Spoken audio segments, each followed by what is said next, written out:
The snow wasn't white anymore. It was red. Red from where Elara's bare feet had split open on the ice. Red from the wound on her temple where her father's ring had caught her face. She stumbled forward, each breath a knife in her lungs, knowing that if she stopped moving, she'd be dead before dawn. Behind her, the estate lights flickered through the storm, warm, golden, indifferent.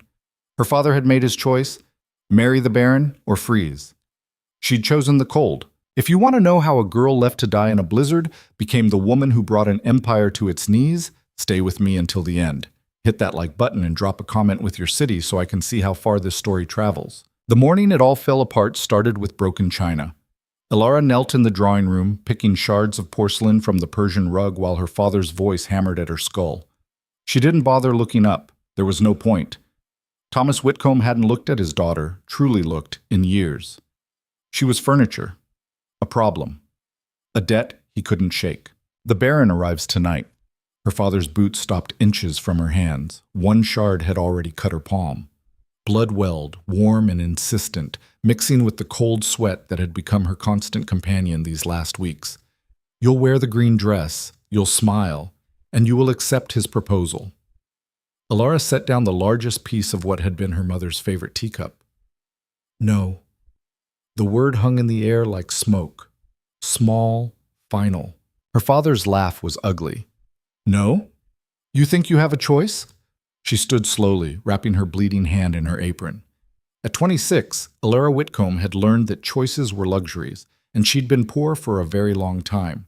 But there were some things you couldn't buy back once you sold them. I won't marry him. Thomas stepped closer. He'd been handsome once, before the gambling and the drink carved him hollow. Now his face was all sharp edges and broken promises. You ungrateful little wretch. After everything Everything you've what? The words came out harder than she'd intended. Lost? Gambled away? Borrowed against? His hand moved fast, but Elara had learned to read violence the way sailors read weather. She turned her head just enough that his palm caught her ear instead of her jaw. The room tilted, bells rang in her skull. The Baron's paying enough to clear the estate debts, Thomas said, his voice dropping to something worse than shouting, something cold and transactional. He knows you're damaged goods, past your prime, but he's willing to overlook your situation. You should be grateful. Damaged goods. The words settled in her chest like stones. She thought about Baron Aldrich Thorne, with his wet mouth and his hands that lingered too long on serving girls' wrists. She thought about the rumors that followed him from London, the maid who'd disappeared, the young wife who'd died falling downstairs she'd climbed 1,000 times before. I'd rather die, Elara said quietly. Her father's face went purple. That can be arranged. The green dress didn't fit anymore.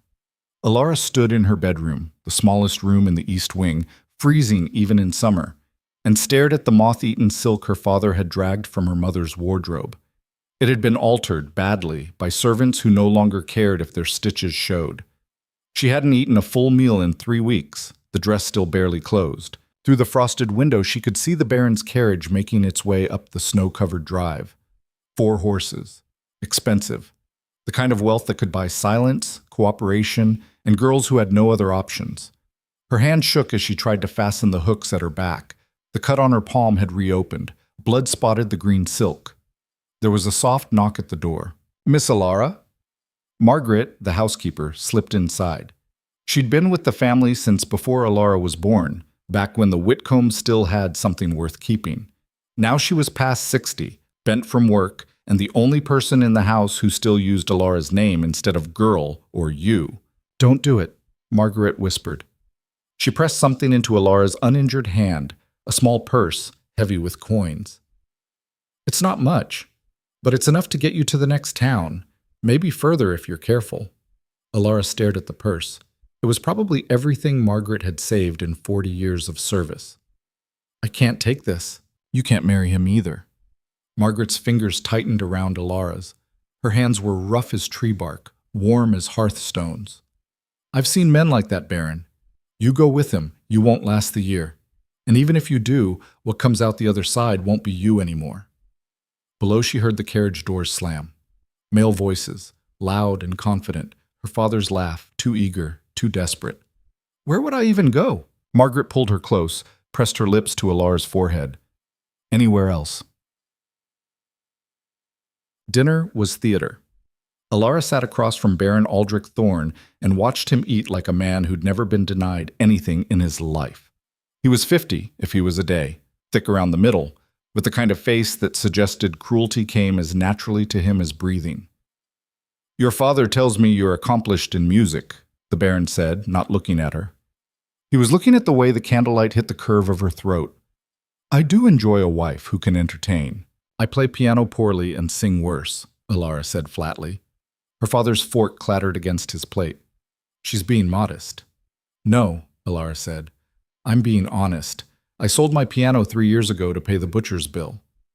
The Baron's eyes finally met hers. They were small and dark, like a pig's. Spirited, he said, as if she were a horse he was considering purchasing. I like that. Breaking them is half the fun. Something in Elara's chest went very still and very cold. My lord, she said carefully, I wonder if we might speak plainly. Thomas started to interrupt, but the Baron held up one meaty hand. Please, I appreciate directness. I don't want to marry you. The silence that followed was exquisite. Her father had gone white. The Baron's face hadn't changed at all. Want, he repeated slowly, is a child's word. We're discussing arrangements, economics. Your father owes me £6,000. You're worth perhaps $3,000 in your current state. We're negotiating the difference. I'm not a commodity. Everything's a commodity, girl. Land, horses, women. The only variable is price. He took a long drink of wine, her father's last good bottle. Your father's been very forthcoming about your history, the broken engagement to that Ashford boy, the scandal. I'm willing to overlook all of it. Elara's breath caught. She hadn't heard Rowan's name spoken aloud in 8 years. The Baron noticed. Of course he did. Men like him noticed everything. Ah, he said softly. Still tender there? Don't worry, I'm not a jealous man. Whatever torch you're carrying, you can snuff it out on our wedding night. I'll make sure of it. The room tilted. Elara gripped the edge of the table. I need air. Sit down. Her father's voice cracked like a whip. But Elara was already standing, already moving toward the door. The Baron's laugh followed her into the hallway, low, knowing, patient. She made it to the conservatory before her legs gave out. The room was freezing, glass walls offering no protection from the December wind. Dead plants lined the shelves, brown and brittle. Everything in this house was dying. She pressed her forehead against the cold glass and tried to remember how to breathe.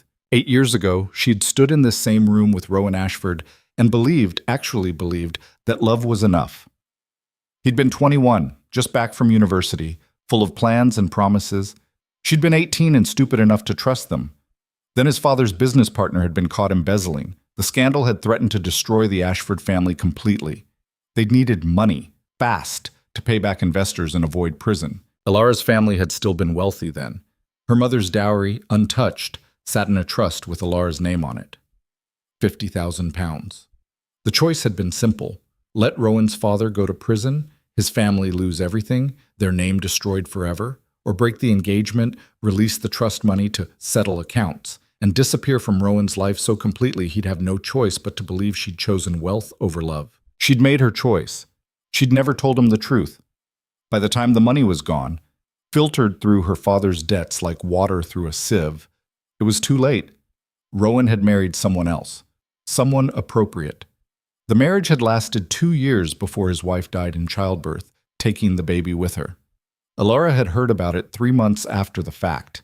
In a letter from a cousin who thought she'd want to know. She'd burned the letter. She hadn't cried.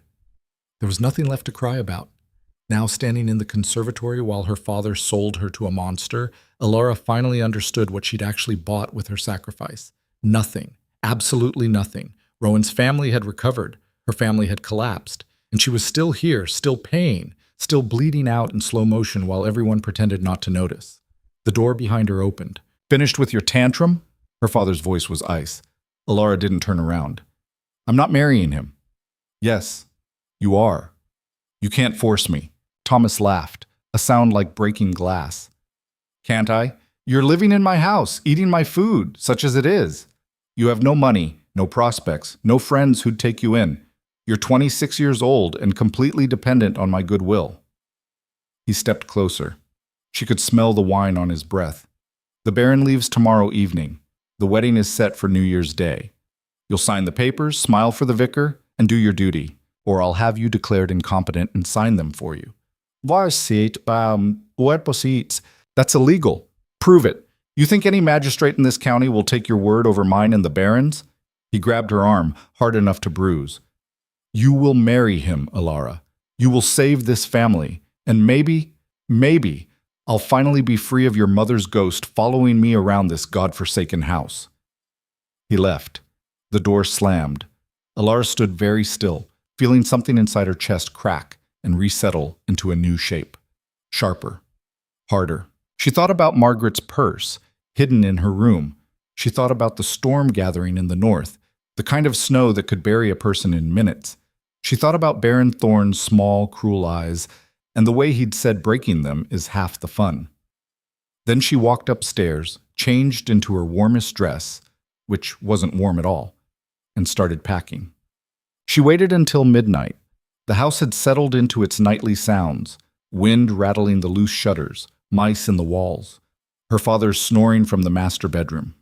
The Baron had been given the best guest room. Elara could hear him moving around, the creak of floorboards under his considerable weight. She took Margaret's money, her mother's wedding ring, the only thing of value she had left, and a wool shawl that was more holes than fabric. She didn't take food. There wasn't any worth taking. The servants' stairs were narrow and dark. She'd used them 1,000 times as a child, playing games with Margaret's daughter before fever took her. Now she used them to escape. The kitchen door stuck in the cold. She had to throw her shoulder against it twice before it gave. The sound was too loud, but no one came. Outside, the world was white and howling. The storm had come on fast, the way they did in this part of the country. Snow fell in sheets, turning the familiar landscape into something alien and hostile. The temperature had dropped 20 degrees since dinner. Elara's breath froze in her lungs. She had two options: the road west toward town, 12 miles through open country, or the forest path north toward the old shepherd's cottage at the edge of Ashford land. The cottage was closer, maybe 4 miles, but she hadn't been there in 8 years. It might not even be standing. The road was safer.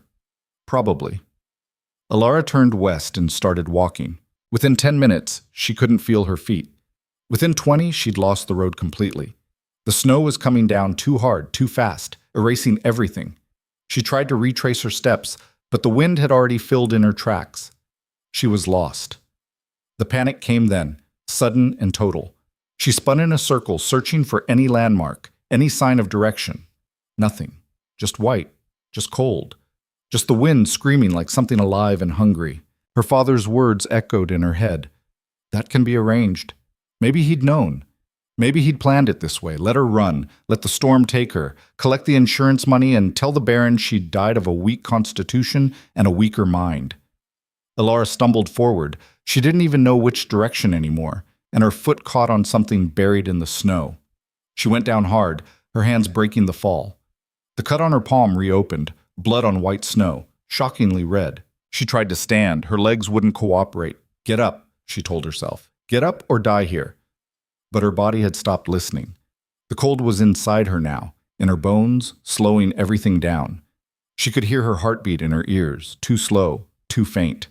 She thought about Rowan. She thought about the conservatory and the way he'd kissed her there the night he'd proposed, and how she'd believed, for one perfect, stupid moment, that people like them got happy endings. She thought about her mother, who'd died when Elara was 12, and who'd made her promise to be strong, to be brave, to never let anyone make her small. I'm sorry, she thought. I tried. The snow was softer than she'd expected, almost warm. She could just rest here for a minute, just close her eyes for... Christ! The voice came from somewhere far away, muffled by the storm. Elara couldn't turn her head to look. Hands grabbed her, rolled her over. Someone was saying her name over and over, but it sounded wrong, angry. She forced her eyes open. The face above her was older than she remembered, harder, with new lines around the eyes and mouth. But she'd know those eyes anywhere, gray as stone, sharp as winter light. Rowan? She whispered. Then the world went black. She woke to pain. It started in her hands and feet, a burning, stabbing sensation that made her gasp. Then her face, her ears, every exposed inch of skin screaming as feeling returned. Don't move. The voice was hard, impersonal. You're hypothermic. This is going to hurt. Elara's eyes focused slowly. She was in a small room, stone walls, low ceiling. A fireplace blazed in the corner, almost too hot after the killing cold. She was wrapped in blankets, still shivering so hard her teeth rattled. Rowan Ashford stood over her, his face unreadable. He'd changed out of his wet clothes into dry ones. His dark hair was still damp, pushed back from his forehead. Where? Her voice cracked. The old shepherd's cottage. You were a quarter-mile from the door when you collapsed. He moved away, grabbed a cup from the table. Drink this. The liquid was hot and bitter, some kind of tea with herbs she didn't recognize. She drank anyway because her hands were shaking too badly to hold the cup herself and he had to help her, and the humiliation of that was somehow worse than the pain. What were you doing out there? His tone was carefully neutral, but she could hear the anger underneath. It's 20 below. That storm's been coming for 2 days. Anyone with half a brain would have stayed inside. Elara finished the tea and pushed the cup away. I was leaving. Leaving. He repeated the word like it was foreign. In the middle of a blizzard, with no coat, no food, and apparently no sense of self-preservation. I had a shawl. A shawl. Now the anger came through, sharp and cold. You could have died, Elara. Another 10 minutes and you would have. She met his eyes. That would have solved several problems. The silence that followed was thick enough to choke on. Rowan stared at her, and for just a moment she saw something crack in his carefully controlled expression. Then it was gone. Get some sleep, he said flatly. The storm won't break until morning. You're stuck here until then. He turned toward the door. Rowan? Don't. He stopped but didn't look back.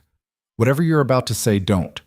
You made your choices 8 years ago. I'm not interested in the explanations now. I pulled you out of the snow because I'm not a monster. That doesn't mean I've forgiven you. He left. The door closed with a soft, final sound.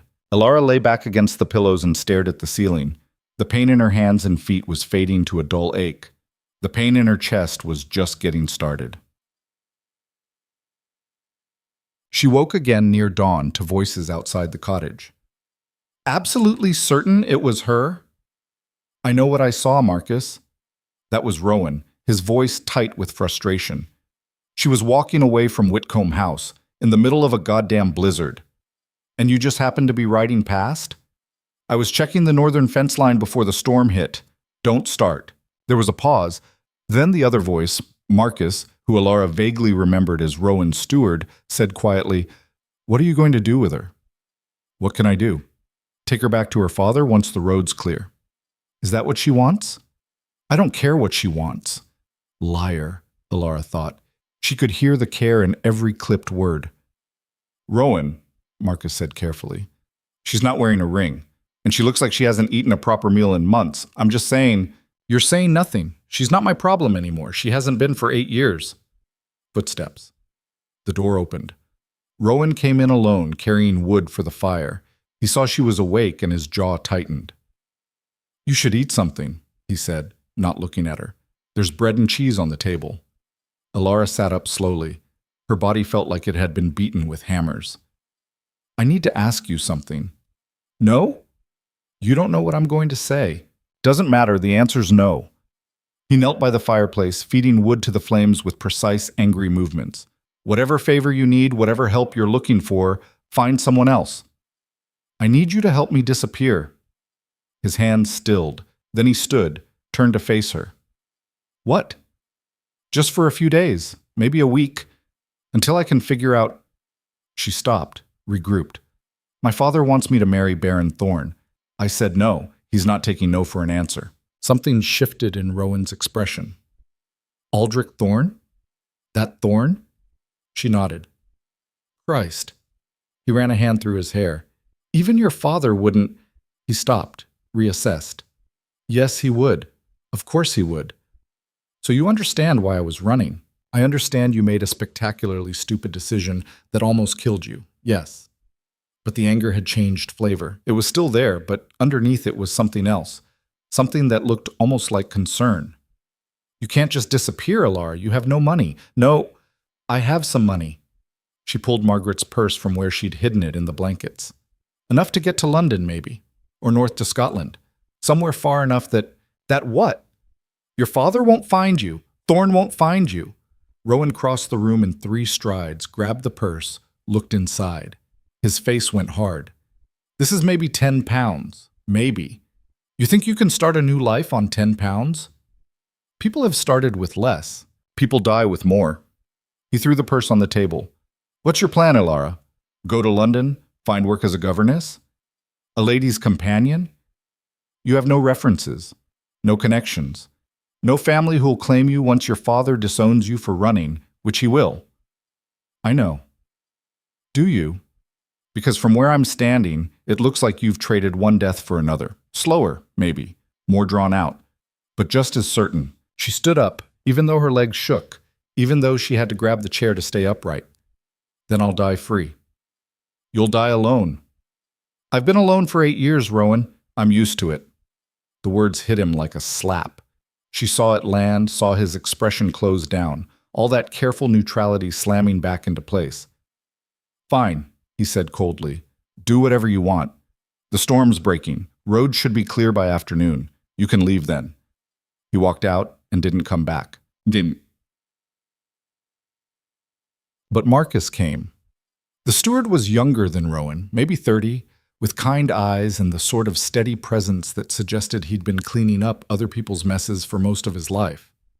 He's not usually like this, Marcus said, setting down a plate of bread and cold meat. Well, not this bad anyway. Elara picked at the food. Her stomach had shrunk to nothing. Even a few bites felt like too much. You don't have to make excuses for him. I'm not. I'm just saying, seeing you again, it's stirred up things he's spent a long time burying. Marcus sat down across from her. He didn't tell you about Catherine, did he? His wife. I heard she died. I'm sorry. Don't be. It was a nightmare from start to finish. Marcus poured himself tea, added enough sugar to make it syrup. He married her 6 months after things ended. Arranged match, good family, appropriate connections, all the things his mother wanted. Catherine was 18, terrified of her own shadow, and pregnant within 2 months. Elara set down the bread.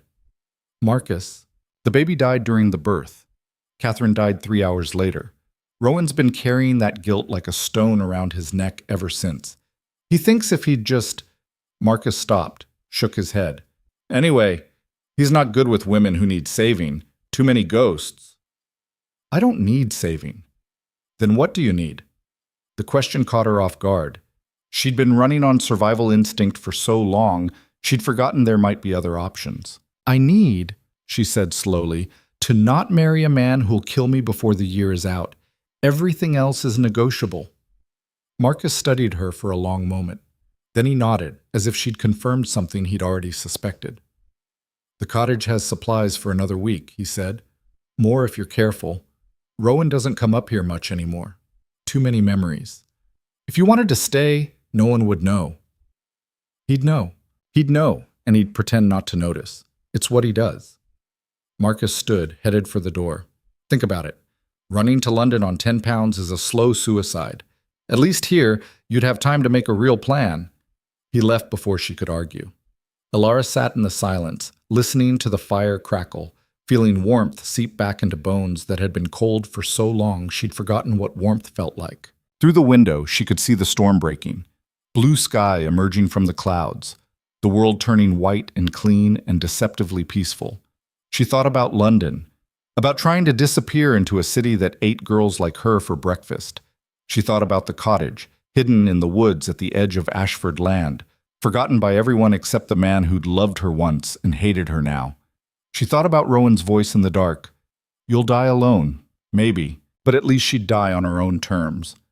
Elara pulled the blankets tighter and made her choice. She wasn't going anywhere. The first 3 days, Rowan didn't come back to the cottage at all. Elara told herself she didn't care. She had food, firewood, and 4 walls that weren't her father's. That was more than she'd had in years.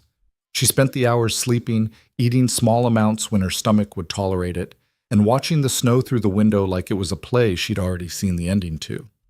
On the 4th day, he came back. She heard the horse first, then boots on the porch, then the door slamming open hard enough to rattle the hinges. Rowan stood in the doorway with snow melting in his hair and murder in his eyes. "Your father's put a notice in the county paper," he said without preamble. "You've been declared missing, possibly abducted. There's a 50-pound reward for information leading to your safe return."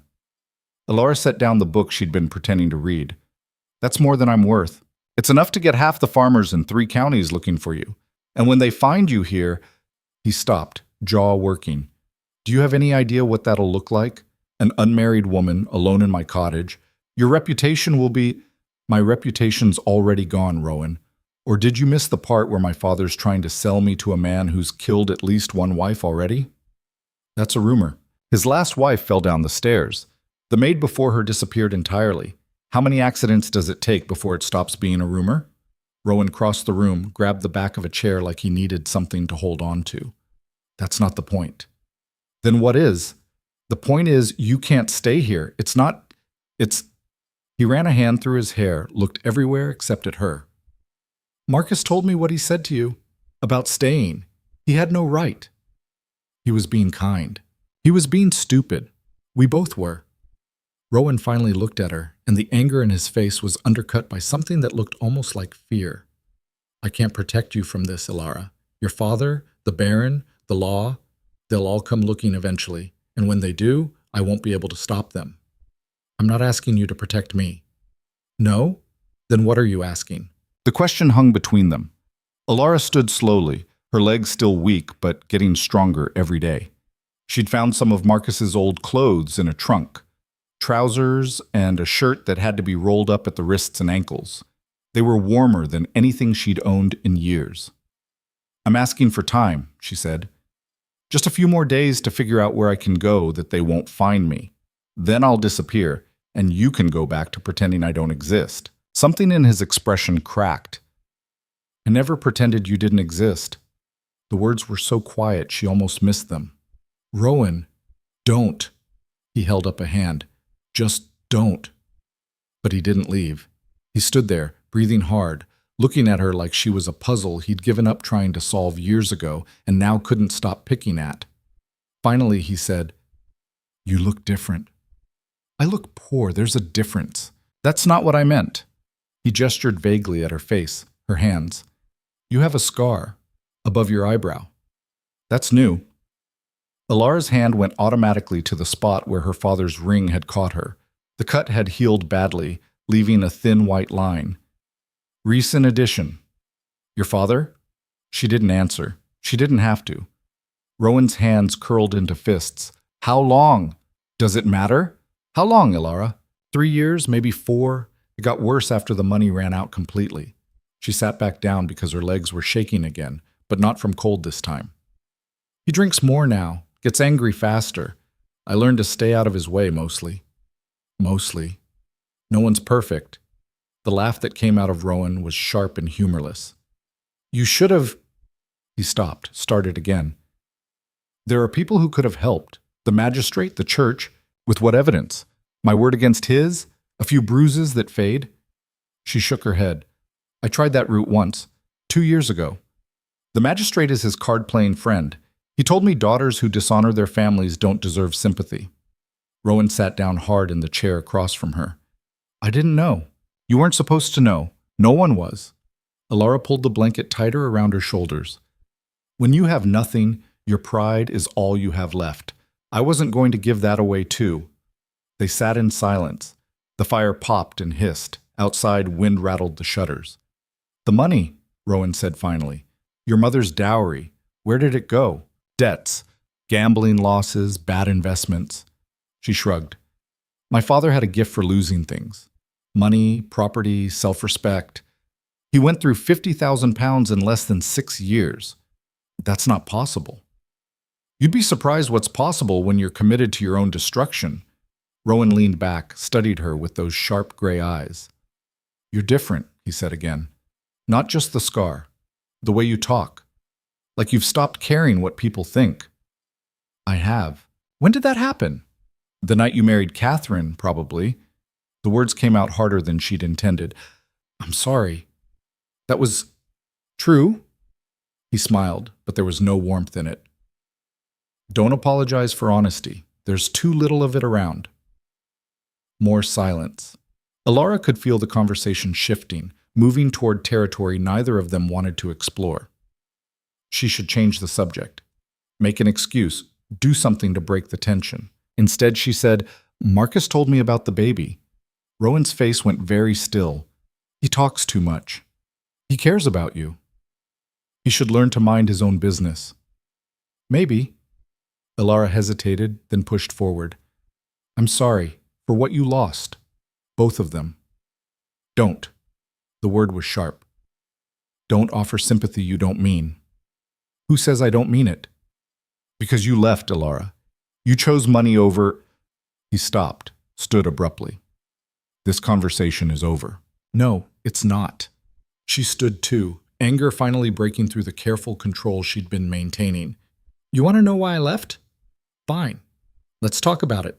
Your father was about to go to prison. The embezzlement scandal was going to destroy your entire family. My mother's dowry was the only thing big enough to pay back the investors and keep your father out of jail. Rowan went very still. What are you talking about? The trust. £50,000 in my name. I couldn't access it while we were engaged. The law wouldn't allow it. But the moment I broke things off, it reverted to my control. So I signed it over to cover the debts. Your family survived. Mine didn't. End of story. The color had drained from Rowan's face. That's not... You're lying. Am I? She grabbed the poker from beside the fireplace. Not as a weapon, but because she needed something to hold on to. Ask your father. Ask him where the money came from that saved his business.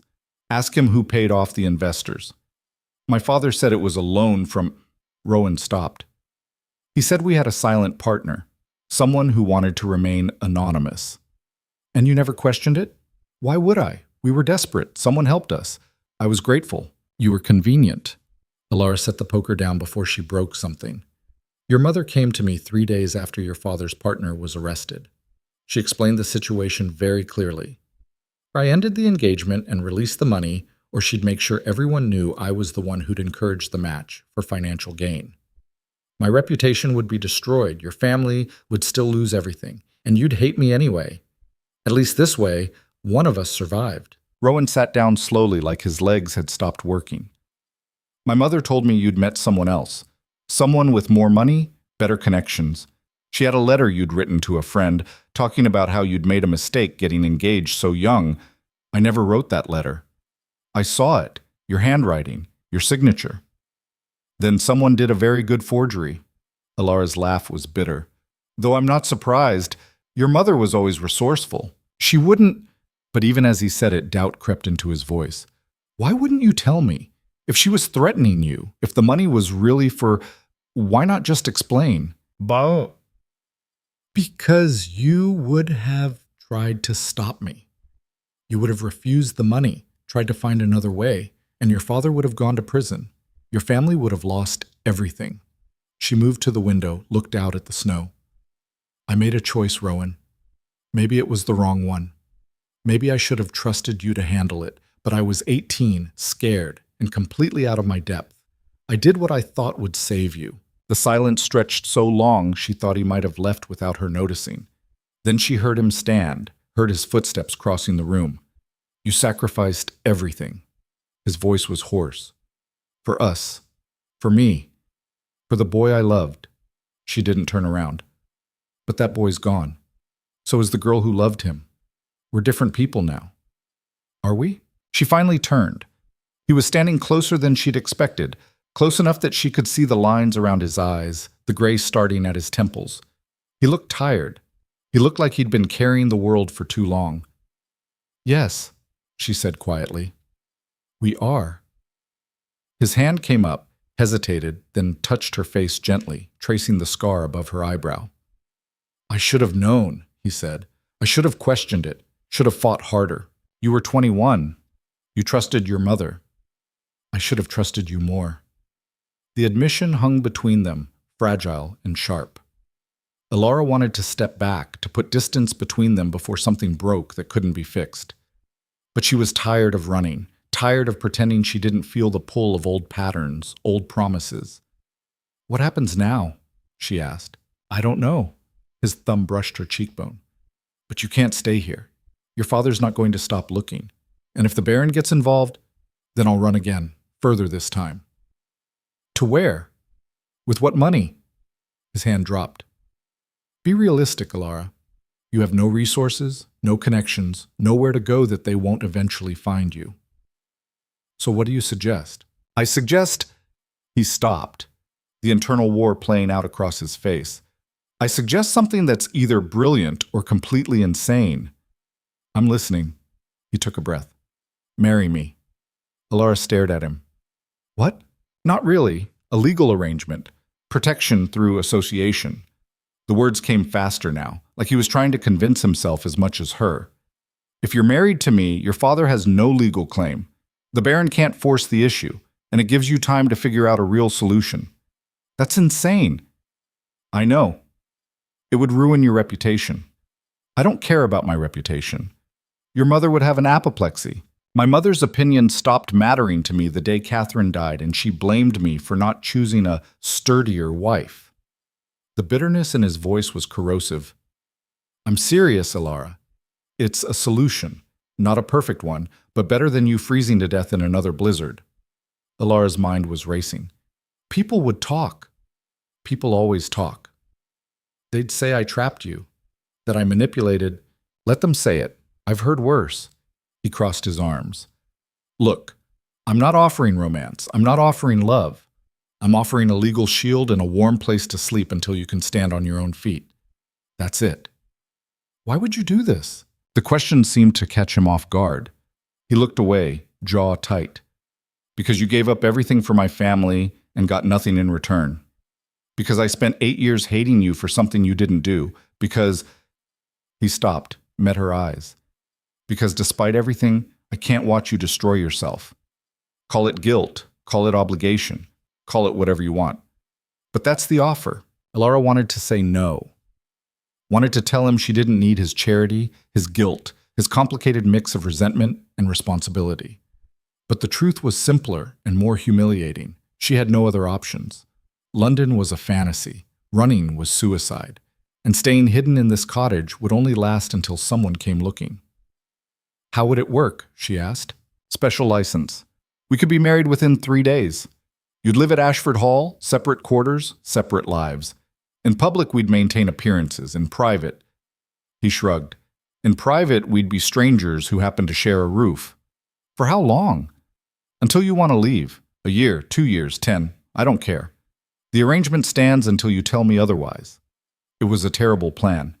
It was also the only plan that didn't end with her dead or worse. "If I say yes," Elara said slowly, "this doesn't fix things between us. It doesn't erase the past 8 years. It doesn't mean I forgive your mother or that you forgive me for not trusting you with the truth. I know. And it doesn't mean I owe you anything beyond basic civility."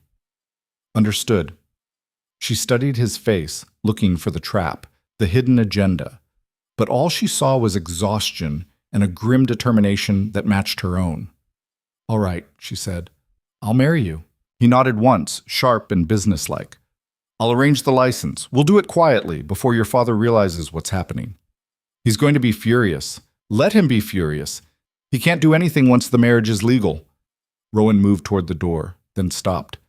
"For what it's worth, I am sorry. For believing the worst.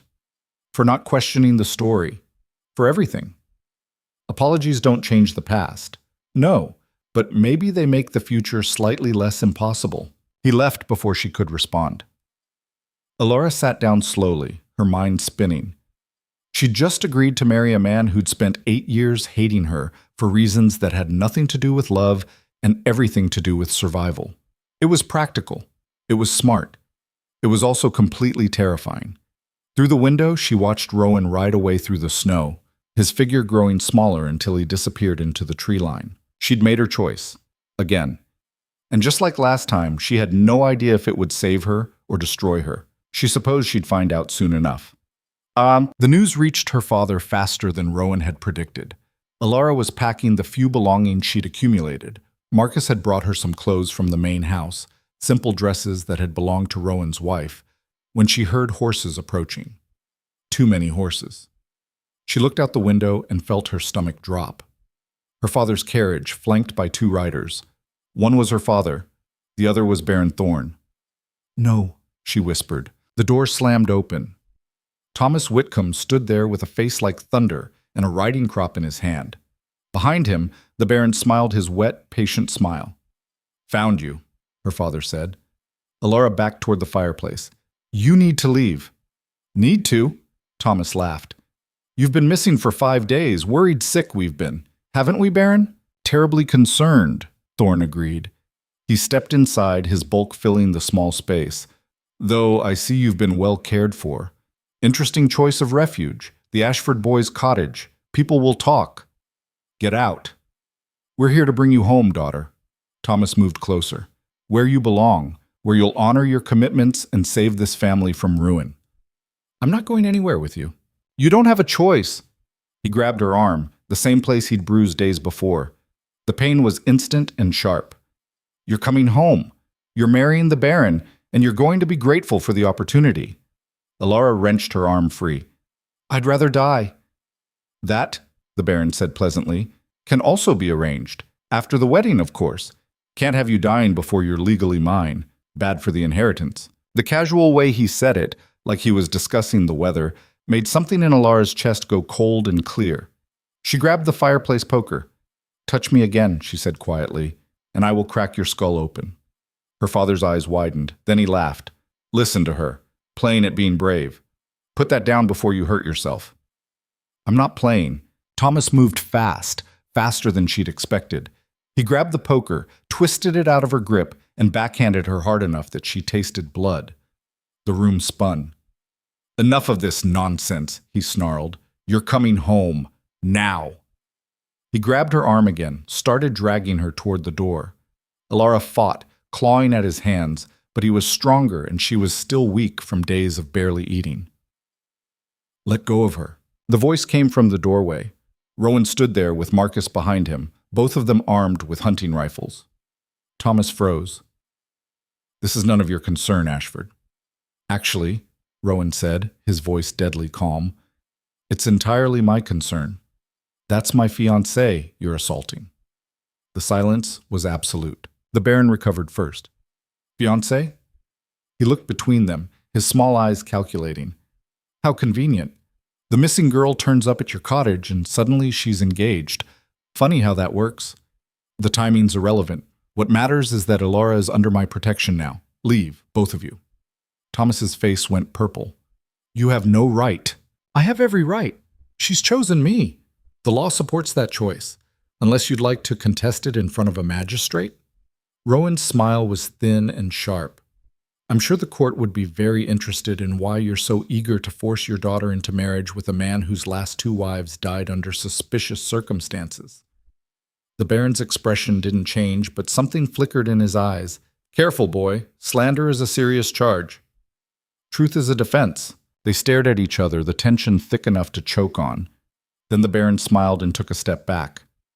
"This isn't over," he said pleasantly. "Yes," Rowan replied. "It is." Thomas looked between them, his face twisting with rage and something else, fear maybe, or the dawning realization that he'd lost. "You'll regret this, Elara. Both of you will. We'll take our chances." Rowan stepped aside, gestured toward the door. "Gentlemen, leave." The Baron went first, unhurried, his smile never wavering. Thomas followed, but he paused at the door. "You think you've won," he said to Elara. "You haven't. I'll see you destroyed for this, both of you." Then he was gone. Elara stood in the middle of the cottage, shaking so hard her teeth rattled. She could feel blood running from her split lip, taste copper and salt. Rowan lowered the rifle, handed it to Marcus. "Make sure they actually leave the property." Marcus nodded and disappeared after the 2 men. Then it was just the 2 of them, and the aftermath of violence still hanging in the air. "Are you all right?" Rowan asked. Elara wiped the blood from her mouth. "I've been better." He crossed the room, tilted her face toward the light. His touch was gentle, clinical. "You're going to have a bruise. Add it to the collection." His jaw tightened. "This changes things. They know you're here now. They know about the engagement. Your father will fight it, try to claim I'm manipulating you, or that you're not of sound mind, or so we move faster. Elara pulled away from his touch. You said 3 days for the license. Make it 2. We get married before he can file any legal challenges. Elara, he threatened to kill me, Rowan. Did you miss that part? The Baron made it very clear what he plans to do once he gets legal control, so we move faster. She met his eyes. Unless you've changed your mind about the offer. I haven't changed my mind. Then we do this now, tomorrow, if possible, before my father has time to regroup. Rowan studied her for a long moment. Then he nodded. Tomorrow. I'll arrange everything. Thank you. Don't thank me yet. This is going to get very ugly before it gets better. I know. Elara touched her split lip, felt the sting. But ugly and alive beats pretty and dead. He almost smiled. I suppose it does. Outside, they heard horses riding away. Marcus returned a moment later, slightly out of breath. They're gone, he reported, though Whitcomb was making threats the whole way down the drive. Let him make threats, Rowan said. By this time tomorrow, Elara will be legally mine. He can complain all he wants. It won't change anything. Marcus looked between them. You're really doing this. We're really doing this. Well then, Marcus grinned suddenly. I'd better start planning a wedding. Nothing fancy, Elara said quickly. Just the vicar, the paperwork, whatever's required by law. And witnesses. You'll need at least 2. You and Mrs. Herrick, Rowan said, naming his housekeeper. No one else. The fewer people who know before it's done, the better. They made plans quickly, efficiently, like generals plotting a campaign. Times, locations, contingencies. Elara listened and nodded in the right places, but part of her mind was still stuck on her father's face when he'd realized he'd lost. She'd seen Thomas Whitcomb angry before. She'd seen him violent, drunk, desperate, but she'd never seen him look at her the way he had in that moment, like she was an enemy who'd just won a battle he'd thought was already over. It should have felt like victory. Instead, it felt like standing on the edge of a cliff, waiting for the ground to crumble. The ground crumbled at dawn. Elara woke to shouting outside Ashford Hall. She'd been moved there the night before, installed in rooms that had once belonged to Rowan's sister before she'd married and moved to Bath. The voices were male, angry, and getting closer. She threw on a dressing gown and went to the window. Her father stood in the courtyard with 6 men, farmers, by the look of them, broad-shouldered and armed with cudgels and farming tools. Thomas was gesturing wildly, his face red even in the weak morning light. Harboring my daughter against her will. I have witnesses who'll testify she's been coerced, manipulated. You have nothing. That was Rowan, standing on the front steps in shirt sleeves despite the cold. Marcus stood beside him, and 3 other men Elara didn't recognize. Estate workers, probably. Elara came here of her own free will. She stays of her own free will. You have no claim. She's my daughter. She's 26 years old and capable of making her own decisions. Not according to Dr. Pemberton. Thomas pulled a paper from his coat, waved it triumphantly. I had her examined last week, before she ran. He's determined she's of unsound mind. Melancholia, he called it. Hysteria. Unfit to make legal decisions, which means any agreement she's entered into is void. Elara's blood went cold. She'd never seen Dr. Pemberton. Never been examined. The paper was a forgery, just like the letter Rowan's mother had shown him 8 years ago. She grabbed her clothes, one of Catherine's old dresses, altered hastily by Mrs. Herrick, and dressed faster than she'd ever moved in her life. Her hands shook so badly she could barely manage the buttons. By the time she got downstairs, the situation had deteriorated. You can't just take her, Marcus was saying, his hand on the pistol at his belt. I can and I will. I'm her father. The law's on my side. Thomas pushed forward. 2 of his men moved with him. Rowan stepped into their path. You're not setting foot in this house. Then bring her out here. No. I'll get the magistrate. I'll get the constable. I'll have you arrested for kidnapping. Try it. Rowan's voice was ice. Take 1 more step onto my property, and I'll have you arrested for trespassing and assault. I have a dozen witnesses who saw you attack your daughter yesterday. Shall we discuss that in front of a magistrate? The standoff held for a moment. Then Elara stepped out onto the front steps. I'm right here, she said clearly. No one's holding me prisoner. No one's coercing me. I chose to leave your house, Father, because you tried to sell me to a man who murders his wives. I chose to come here because Rowan offered protection you never did. That's the truth.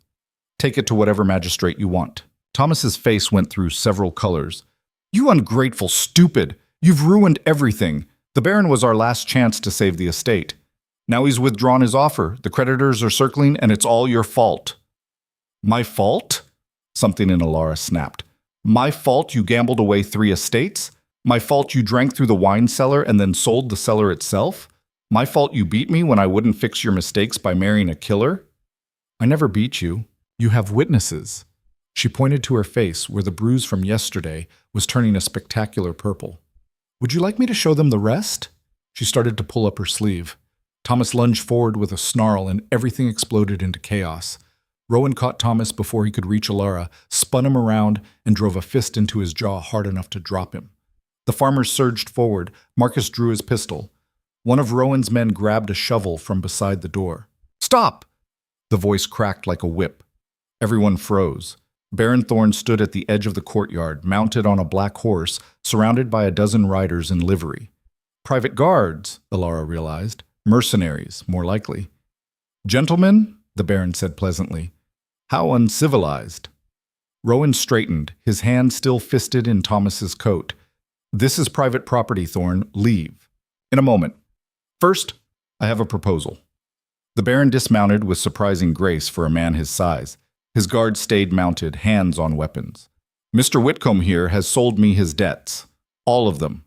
Which means I now own his estate, his possessions, and according to the law, any financial obligations his dependents have incurred." "Elara's not his dependent anymore," Rowan said. "Isn't she? You're not married yet. Won't be married if I have anything to say about it." Thorne smiled. "I've filed an injunction with the county court. Any marriage contracted before the matter of Miss Whitcomb's mental competence is resolved will be considered void. Dr. Pemberton's testimony should be quite compelling. Pemberton's a drunk who'll say anything for £5. He's a licensed physician. His word carries weight." The Baron walked closer, his boots crunching on gravel. "Here's what's going to happen. Miss Whitcomb is going to come with me, quietly and without fuss. She'll be examined by 3 independent doctors, my choice of doctors, naturally. They'll determine she's unfit to make legal decisions. Her father, as her guardian, will sign the marriage contract on her behalf, and everyone will get what they want." "Except Elara," Marcus said. "Miss Whitcomb will get a husband of significant means, a comfortable home, and the security of knowing her family's debts are settled. Many women would consider that a fair bargain." Elara stepped forward. "And if I refuse?" Thorne's smile widened. "Then I foreclose on your father's estate. He goes to debtor's prison. You become homeless and penniless. And I still pursue the marriage contract through the courts, which will take longer and be considerably more unpleasant for everyone involved." He gestured to the courtyard, the armed men, the tension thick enough to cut. "Or you could avoid all this unpleasantness and simply accept the inevitable." "The inevitable." Elara tasted the word, bitter as poison. "You mean my death, because we both know that's what you're buying, a wife you can dispose of once you're bored." "Slander, Miss Whitcomb. I'm merely a widower seeking companionship in my declining years." "You're 49, and your last wife was 19 when she died." "Tragic accident." His tone didn't change, but something cold flickered in his eyes. "These things happen."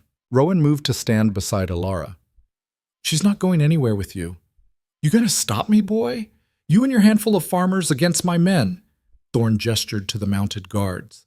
"Be realistic. This ends one way. The only question is how much blood gets spilled first." The silence that followed was broken by the sound of more horses. Elara turned, her heart sinking. More of the Baron's men, probably. They were outnumbered, outgunned, and out of options. But the riders weren't wearing the Baron's livery. They were wearing county constable uniforms. The lead constable, a grizzled man named Harding, who Elara vaguely remembered from childhood, dismounted and surveyed the scene with the weary expression of someone who'd broken up too many fights in his career. "Quite the gathering," he observed. "Someone want to tell me what's going on before I arrest everyone and sort it out later?" Everyone started talking at once. Harding held up a hand. "One at a time. Ashford, you first. Rowan outlined the situation in clipped, precise terms. Thomas Whitcomb trying to force his daughter into marriage. The Baron buying the debts and using them as leverage. The forged medical certificate. The threats. All lies. Thomas was back on his feet, swaying slightly. My daughter's been seduced by this man, turned against her own family. Is that true, Miss Whitcomb? Harding asked. Elara met his eyes. No, sir.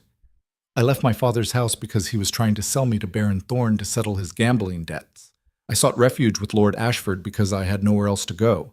Everything else is my father's invention. And the medical certificate? I've never been examined by Dr. Pemberton. I've never even met the man. It's a forgery. Harding looked at Thomas. You have Dr. Pemberton here to testify? He's indisposed at the moment. So no. You have a paper you claim is legitimate, but no doctor to verify it. Harding turned to the Baron. And you, my lord, what's your interest in all this? Business arrangement, Thorn said smoothly. I purchased Mr. Whitcomb's debts in good faith. I'm simply exercising my legal right to collect. By forcing a woman into marriage? By offering a mutually beneficial solution to a financial problem. Harding looked like he'd bitten into something rotten. Right. Here's how this is going to go. Everyone's going home. No fighting, no threats. No more assembling armed mobs in Lord Ashford's courtyard. Mr. Whitcomb, you'll present Dr. Pemberton and his testimony to the magistrate within 3 days, or your claim of incompetence is dismissed. Baron Thorn, you'll file your injunction through proper channels, not by showing up with hired muscle. And Lord Ashford, he fixed Rowan with a hard stare, you'll keep Miss Whitcomb on your property until this is legally settled. No secret weddings, no midnight flights to Scotland. Understood? Understood, Rowan said tightly. Good. Now everyone clear out before I change my mind and arrest the lot of you for disturbing the peace. The Baron mounted his horse, his expression unreadable. 3 days, Miss Whitcomb. Enjoy them. They're the last you'll have as a free woman. He rode away with his men. Thomas stumbled after them on foot, too drunk or too furious to form coherent threats. When they were gone, Harding turned to Elara. You need to be careful, girl. That Baron's got friends in high places. He wants you. He'll find a way to get you. I know. Do you? Harding's expression softened slightly. My sister worked in Thorn's household 5 years ago. She left in the middle of the night, wouldn't say why, but she had marks on her that told a story. She died 2 years later. Never the same after whatever happened there. The words hit Elara like a physical blow. I'm sorry. Don't be sorry. Be smart. Get married if that's your play, but do it legal and do it fast. Otherwise, he shook his head. Otherwise, I give you 6 months before you're another tragic accident. He mounted his horse and left. Elara stood in the courtyard, shaking. Not from cold this time, from fury, from fear, from the horrible understanding that this wasn't over. It was barely even started. Inside, Rowan said quietly. Now. They gathered in his study, Rowan, Marcus, Mrs. Herrick, and Elara. The room smelled of leather and tobacco and old books. Rowan poured brandy with shaking hands, passed glasses around. 3 days, Marcus said. Can we get the license and marry within 3 days?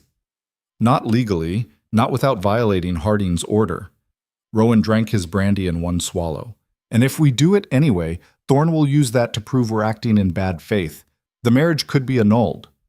So we're trapped. We're cornered. There's a difference. Mrs. Herrick, who'd been silent until now, cleared her throat. What about the medical examination? If 3 independent doctors determine Miss Elara is of sound mind, doesn't that invalidate the Baron's claim? He'll choose the doctors, Elara said bitterly. They'll say whatever he pays them to say. Not if we get there first. Rowan set down his glass. We find 3 reputable doctors, ones with no connection to Thorn, and have them examine you before his doctors do. Get it on record that you're perfectly competent. Then when his paid physicians claim otherwise, we have contradicting testimony. Will that work? It might buy us time. Force the magistrate to actually investigate instead of just accepting Thorn's version. He started pacing. We need a lawyer, a good one, someone who won't be intimidated by the Baron's money. I know someone, Marcus said. My cousin. Practices in London. He's expensive, but he's honest. Get him here. Today, if possible. They made plans quickly, efficiently.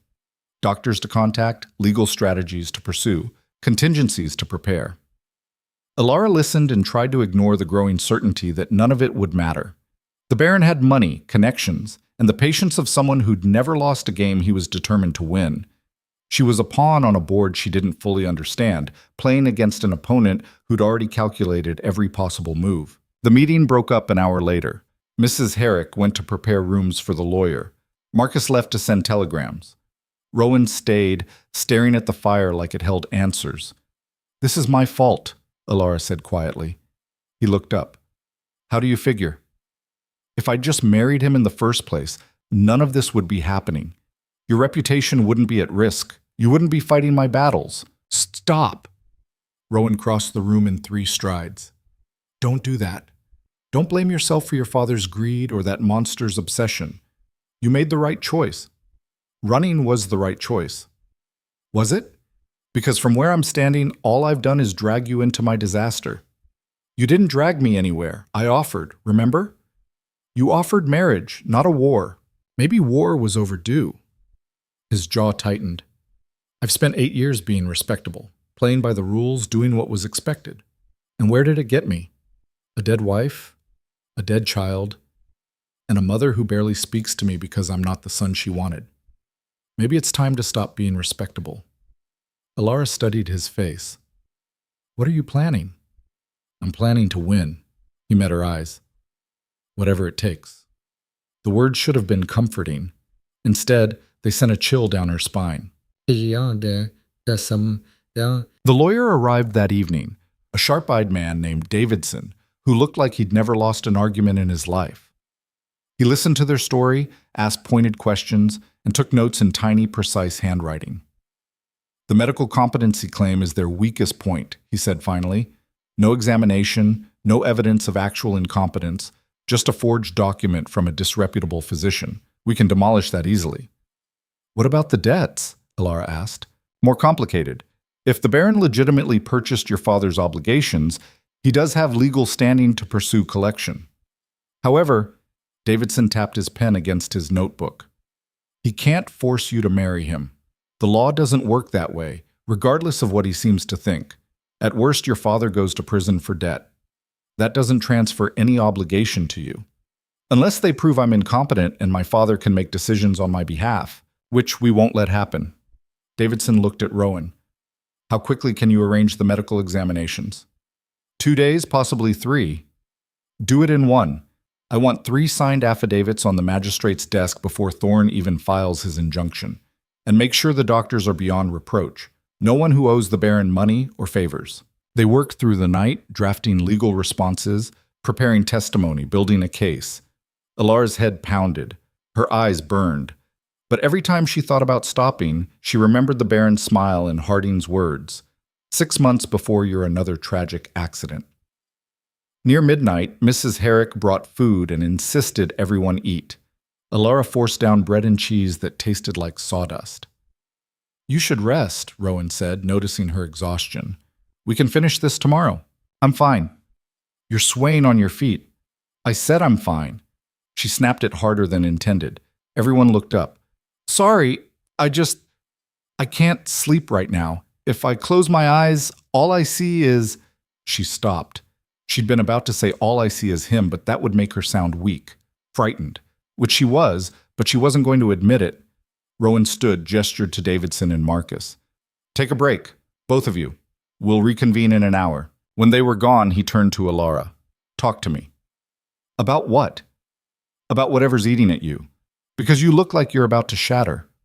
"I'm not—" But her voice cracked on the lie. She sat down hard in the nearest chair. "He's going to win, isn't he? The Baron. He has more money, more power, more connections.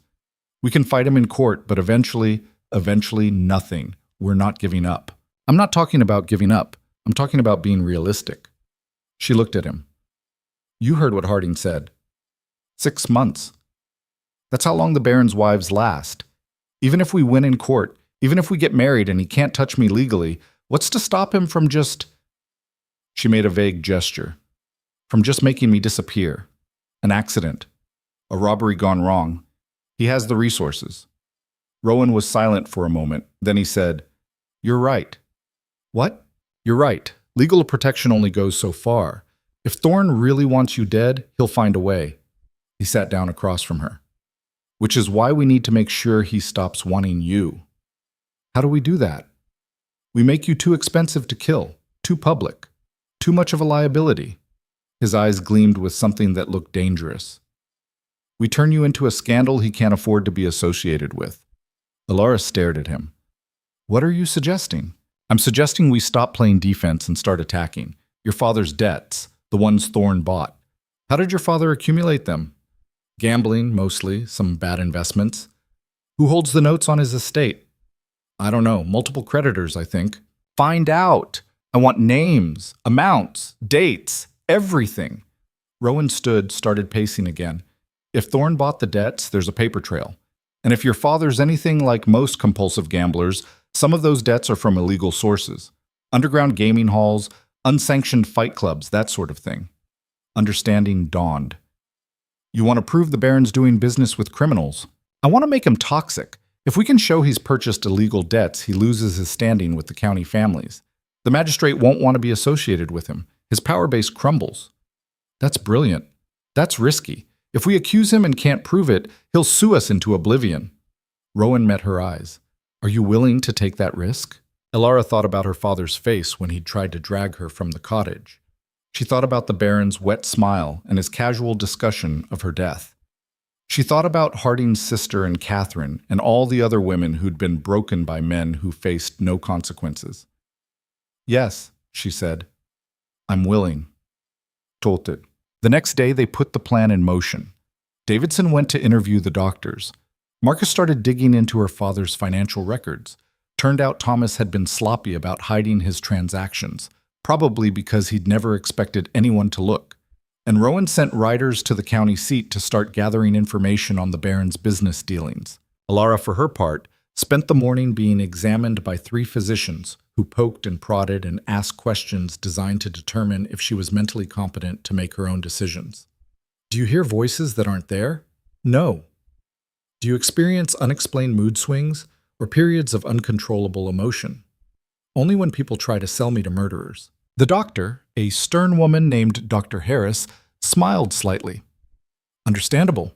Do you believe anyone is trying to poison you or otherwise cause you harm?" "Baron Thorne is definitely trying to cause me harm. But that's not a delusion. That's just fact." By the end of the 3rd examination, all 3 doctors had signed affidavits stating that Elara Whitcomb was of sound mind, rational judgment, and fully capable of making her own legal decisions. Davidson took the papers and rode immediately for the magistrate's office. Elara was in the library, trying to distract herself with a book she couldn't focus on, when Marcus burst in. "We found it," he said, breathless. "Your father's records.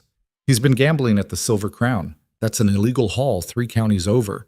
Over the past 5 years, he's accumulated £23,000 in debt there.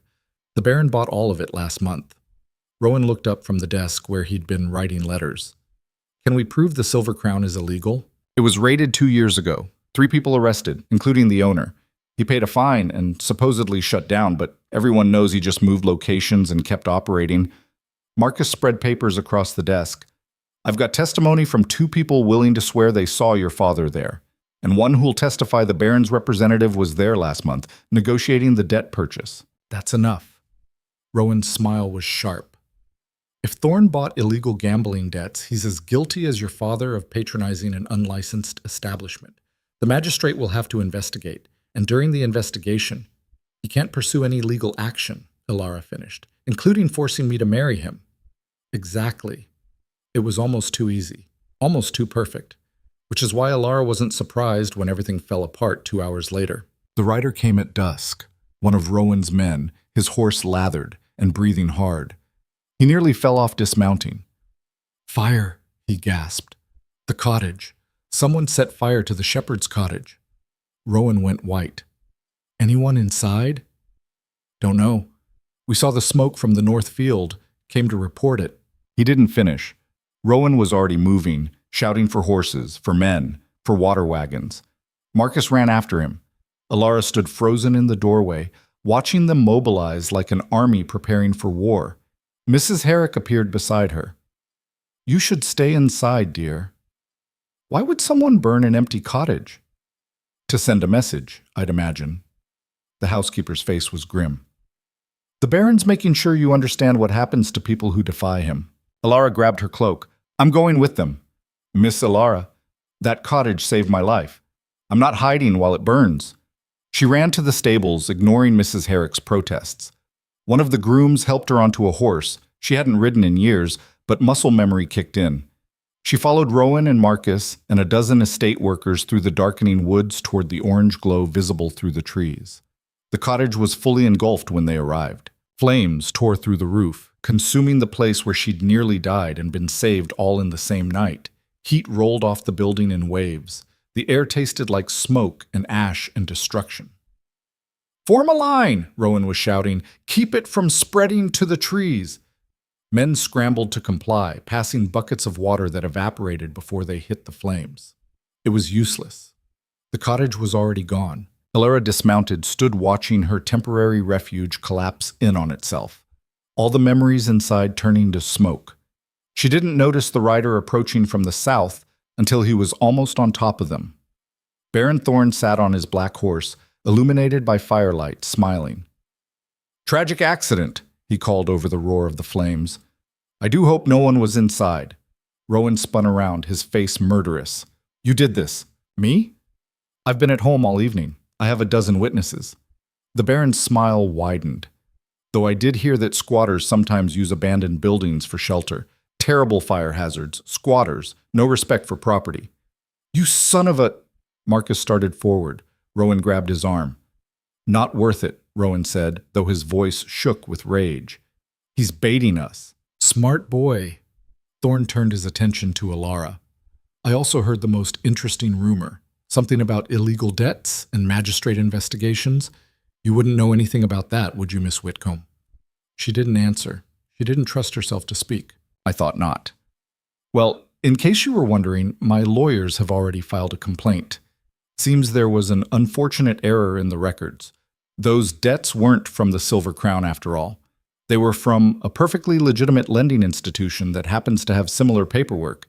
Easy mistake to make." His smile was razor sharp. "Your little investigation? Dead before it started." The air left Elara's lungs. "As for the medical examinations, I filed an emergency petition with the magistrate. Given the evidence of your unstable behavior, running away, taking up with a former lover, making wild accusations, he's agreed that a more thorough evaluation is necessary. You're to report to Dr. Pemberton's office tomorrow morning for commitment proceedings." "That's not legal," Rowan said. "It's entirely legal when a family member raises genuine concerns about a woman's mental state. Your little doctor's notes won't override a formal psychiatric evaluation." Thorne's eyes glittered. "You have until noon tomorrow to bring Miss Whitcomb to the county courthouse. If she doesn't appear voluntarily, I'll have the constable collect her. Either way, she'll be evaluated, declared incompetent, and married to me within the week." He turned his horse to leave, then paused. "Oh, and Ashford? Any more attempts to interfere, and it won't be an empty cottage that burns. It'll be your house, with everyone in it." He rode into the darkness. The cottage collapsed completely, sending sparks spiraling into the night sky like dying stars. Elara watched it burn and understood, finally, that they'd lost. The Baron had outmaneuvered them at every turn. The debts were legitimate now. He'd destroyed the evidence or bought it off. The medical examinations meant nothing against a formal commitment proceeding, and if they ran, he'd hunt them down. She had no moves left. Rowan appeared beside her, his face streaked with soot and fury. "We'll find another way." "There is no other way." Her voice sounded distant, disconnected. "He owns the magistrate, the doctors, probably half the constables in the county. We can't win this legally." "Then we won't win it legally." She looked at him. "What are you saying?" "I'm saying—" He stopped, chose his words carefully. "I'm saying there are other options. Dangerous options. But options." "Rowan, you report to that courthouse tomorrow, you're as good as dead. We both know it." His hands clenched into fists. "So we don't let you get there. They'll arrest you for kidnapping. Let them try. Behind them, men were still fighting the fire even though it was hopeless. Elara watched the flames consume the last of the cottage walls and made a decision that felt like stepping off a cliff. "All right," she said. "What do we do?" Rowan's smile was grim. "We make ourselves the biggest scandal this county has ever seen, and we make sure everyone knows exactly who's responsible." They worked through the night in Rowan's study, the three of them hunched over maps and papers like generals plotting a siege. Davidson had returned from the county seat with news that made Elara's stomach twist.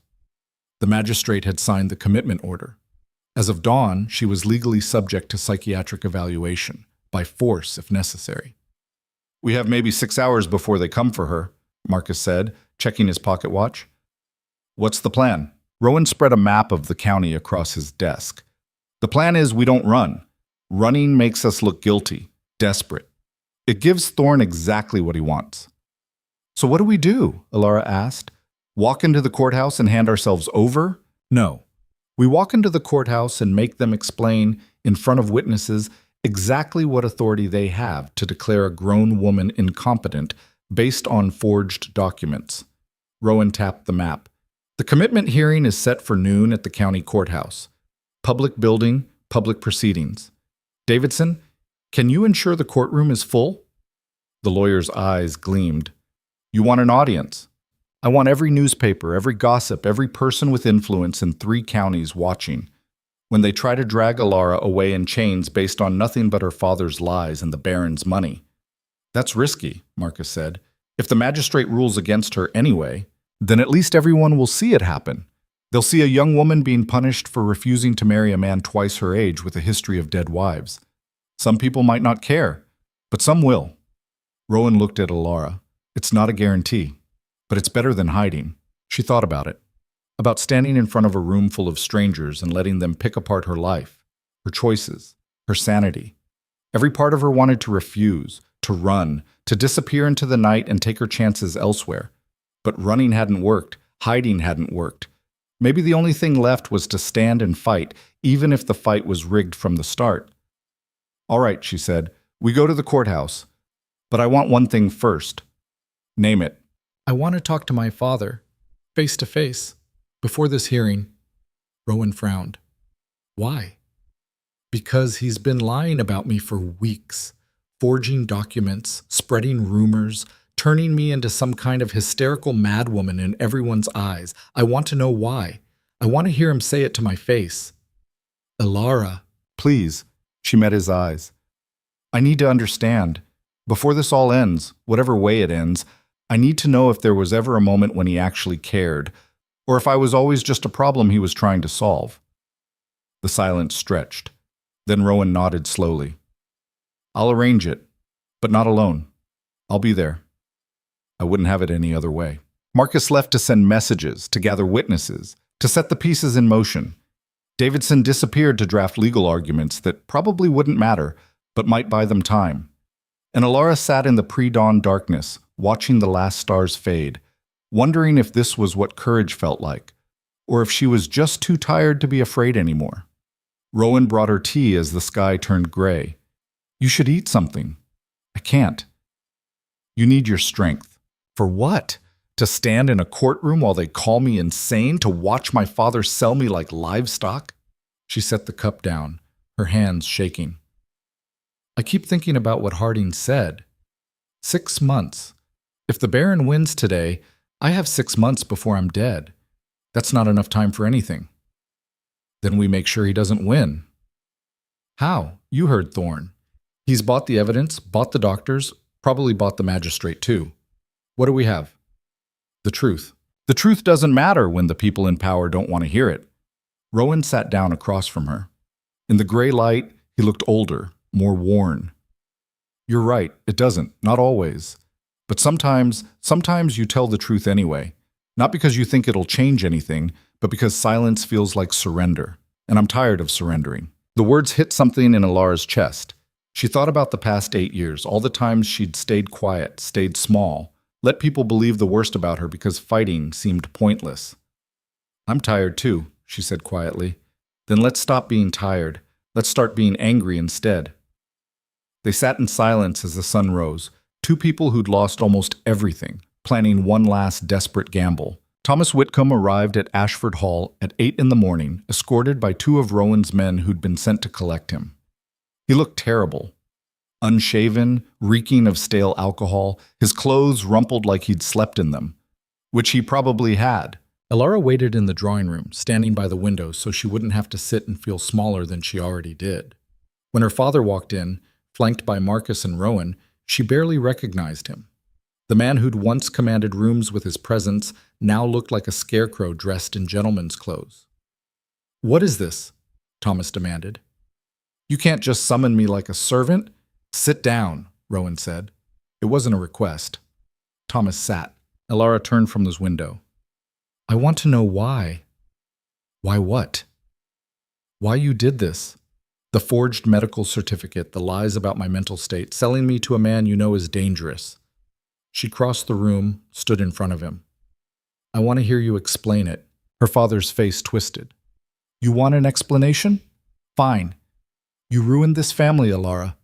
When you broke that engagement to Ashford, when you threw away your mother's dowry on whatever noble cause you thought justified it, you destroyed our last chance at stability. Everything that's happened since is your fault. I saved his family from prison. That's what the money went to. You should have saved your own family." Thomas surged to his feet.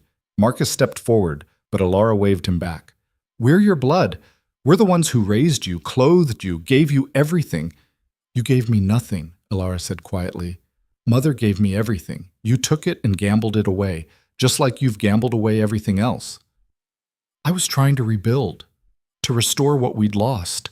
By betting on cards and horses and investments you didn't understand? By drinking yourself stupid every night while the house fell apart around us?" She felt something hot building in her chest. Anger, finally, after years of swallowing it down. "You weren't trying to rebuild anything. You were running from the fact that you killed this family yourself, one bad decision at a time." Thomas's hand came up, fast and hard. Elara didn't flinch. Rowan caught her father's wrist before it could connect. "Try it," Rowan said softly. "Please, give me a reason." Thomas wrenched his arm free, breathing hard. "You think you're so much better than me, so righteous, but you're just like your mother, cold, judgmental, always thinking you know better than everyone else. Mother was the only thing holding this family together, and you resented her for it. I loved her. You killed her." The words came out flat, factual. "She got sick because we couldn't afford a decent doctor after you lost the last of her family's money. She died because you were too proud to ask for help, too drunk to notice she was getting worse. Don't talk to me about love when you couldn't even keep her alive." The color drained from Thomas's face. For a moment he looked like he might collapse. Then the anger came back, hot and defensive. "The Baron offered me a way out," he said. "A clean slate. All my debts forgiven, the estate saved, a future for both of us. All you had to do was marry him. But you couldn't even do that. You couldn't make one sacrifice for this family. I made nothing but sacrifices for this family. I gave up the man I loved to save the Ashfords because you begged me to. I sold everything I owned to keep us fed. I endured your drinking, your violence, your constant disappointment for years. And it was never enough." Elara's voice didn't shake. "So no. I wouldn't marry a killer to save an estate that's been dead for years. I wouldn't trade my life for your debts. And I won't apologize for choosing to survive." Thomas stared at her like she was a stranger. "You've become hard." "I've become honest. There's a difference. The Baron will win, you know. Today's hearing is a formality. They'll declare you incompetent, commit you for evaluation, and by the end of the week you'll be his wife, whether you want it or not." Her father's smile was bitter. "You think you're fighting for your freedom? You're just delaying the inevitable." "Maybe," Elara said, "but at least I'll go down fighting, which is more than you ever did." She turned to Rowan. "I'm done here. Get him out." Marcus escorted Thomas from the room. The door closed, leaving Elara and Rowan alone in the heavy silence. "You all right?" Rowan asked. "No, but I will be." She took a breath, steadied herself. "What time is it?" 9:30. "We should leave soon if we want to get there early." "Then let's go. I want to see the look on the Baron's face when I walk into that courtroom." They rode to the county seat with an escort of 6 men. Rowan wasn't taking chances. The courthouse was an imposing stone building in the center of town, with broad steps and columns that were supposed to suggest justice and stability. To Elara, it just looked cold. The courtroom was already filling when they arrived. Davidson had done his work well. There were newspaper reporters, local gentry, merchants, farmers, even a few clergy scattered among the benches. Every seat would be taken before the proceedings started. Baron Thorne sat at the front with his lawyers, looking comfortable and confident. He smiled when Elara entered, the same wet, patient smile he'd worn at dinner a lifetime ago. Thomas sat separately, avoiding her eyes. The magistrate entered at 11:50. A thin, nervous man named Carlyle, who looked like he'd rather be anywhere else. He called the court to order and outlined the proceedings in a voice that shook slightly. This hearing will determine whether Miss Elara Whitcomb is of sound mind and capable of managing her own affairs, or whether a guardian should be appointed to act in her interests. Mr. Whitcomb has submitted evidence suggesting his daughter is suffering from severe melancholia and hysteria, rendering her unfit to make legal decisions. Your Honor, Davidson stood. Before we proceed, I'd like to enter evidence contradicting that claim. We have affidavits from 3 licensed physicians who examined Miss Whitcomb extensively and found her to be entirely competent. He submitted the papers. Carlyle barely glanced at them. These examinations were conducted at Lord Ashford's request, correct? They were conducted at Miss Whitcomb's request, with Lord Ashford's assistance. And Lord Ashford is engaged to Miss Whitcomb? They are close friends, yes. Friends? The magistrate's tone suggested he didn't believe it. Mr. Pemberton, please present your findings. Dr. Pemberton shuffled forward, a red-faced man in his 60s who smelled like gin even from across the room. He read from prepared notes about Elara's supposed symptoms, mood swings, irrational behavior, refusal to accept familial guidance, dangerous impulses. And you examined Miss Whitcomb when? Davidson asked during cross-examination. Last month, the 15th. That's interesting, considering Miss Whitcomb was at her father's estate all month and you never visited there. Pemberton's face reddened further. I examined her in my office. Private consultation. Did you? Davidson pulled out a ledger. These are your appointment records for last month, provided by your clerk. There's no entry for Miss Whitcomb on the 15th, or any other day. The courtroom erupted in whispers. Carlyle banged his gavel. Dr. Pemberton, the magistrate said carefully, are you certain of the date? It might have been another day. I see many patients, so you're not certain you examined her at all? I examined her. I'm certain of that. Under what circumstances? Pemberton looked desperately at the Baron. Thorne's expression didn't change. I may have based my assessment on second-hand reports from her father. The whispers became shouts. Carlyle gavelled for order, but the damage was done. Even he couldn't ignore the fact that the medical evidence was built on lies. Davidson pressed the advantage. Your Honor, it's clear that Dr. Pemberton never examined my client. His testimony is worthless. I move to dismiss these proceedings. The motion is premature, one of Thorne's lawyers said, standing smoothly. Even if Dr. Pemberton's methods were unorthodox, the underlying concerns remain. Mr. Whitcomb has testified to his daughter's erratic behavior, running away in a blizzard, taking up residence with an unmarried man, making wild accusations against respectable citizens. These are not the actions of a stable mind. These are the actions, Davidson shot back, of a woman fleeing domestic violence and an arranged marriage to a man with a documented history of dead wives. More shouting. The Baron stood slowly, his face still calm. I must object to Mr. Davidson's slanderous characterization. Is it slander if it's true? Elara heard herself say. Every head in the room turned toward her. Miss Whitcomb, Carlyle said weakly, you're not currently recognized to speak. Then recognize me. She stood. Rowan grabbed her hand, squeezed it once, then let go. You want to determine if I'm competent? Fine. Ask me questions, examine me yourself, but stop letting my father and that man, she pointed at Thorne, tell you who I am when neither of them knows the first thing about me. The silence was absolute. Carlyle looked torn. Then he nodded slowly. Very well. Miss Whitcomb, approach the bench. Elara walked forward, her legs steadier than she'd expected. The magistrate studied her for a long moment. Why did you leave your father's house? Because he was trying to force me to marry Baron Thorn against my will. When I refused, he became violent. You have proof of this violence? She pulled up her sleeve, showed the bruises, yellow now, fading, but still visible. Then she touched the scar above her eyebrow. This is from his ring, 2 weeks ago. I can provide testimony from Lord Ashford's staff who witnessed the assault 3 days ago. Carlyle's expression shifted slightly. And your relationship with Lord Ashford? We were engaged 8 years ago. The engagement ended due to circumstances beyond our control. We reconnected recently when he found me dying in a blizzard. She met the magistrate's eyes. He offered me protection when my own father wouldn't. That's the extent of our relationship. Yet you're living in his house, unchaperoned. His housekeeper is in residence, his steward, multiple servants, hardly unchaperoned. Still, it's highly irregular. More irregular than trying to sell your daughter to a man whose last wife died falling downstairs? Elara's voice rang clear.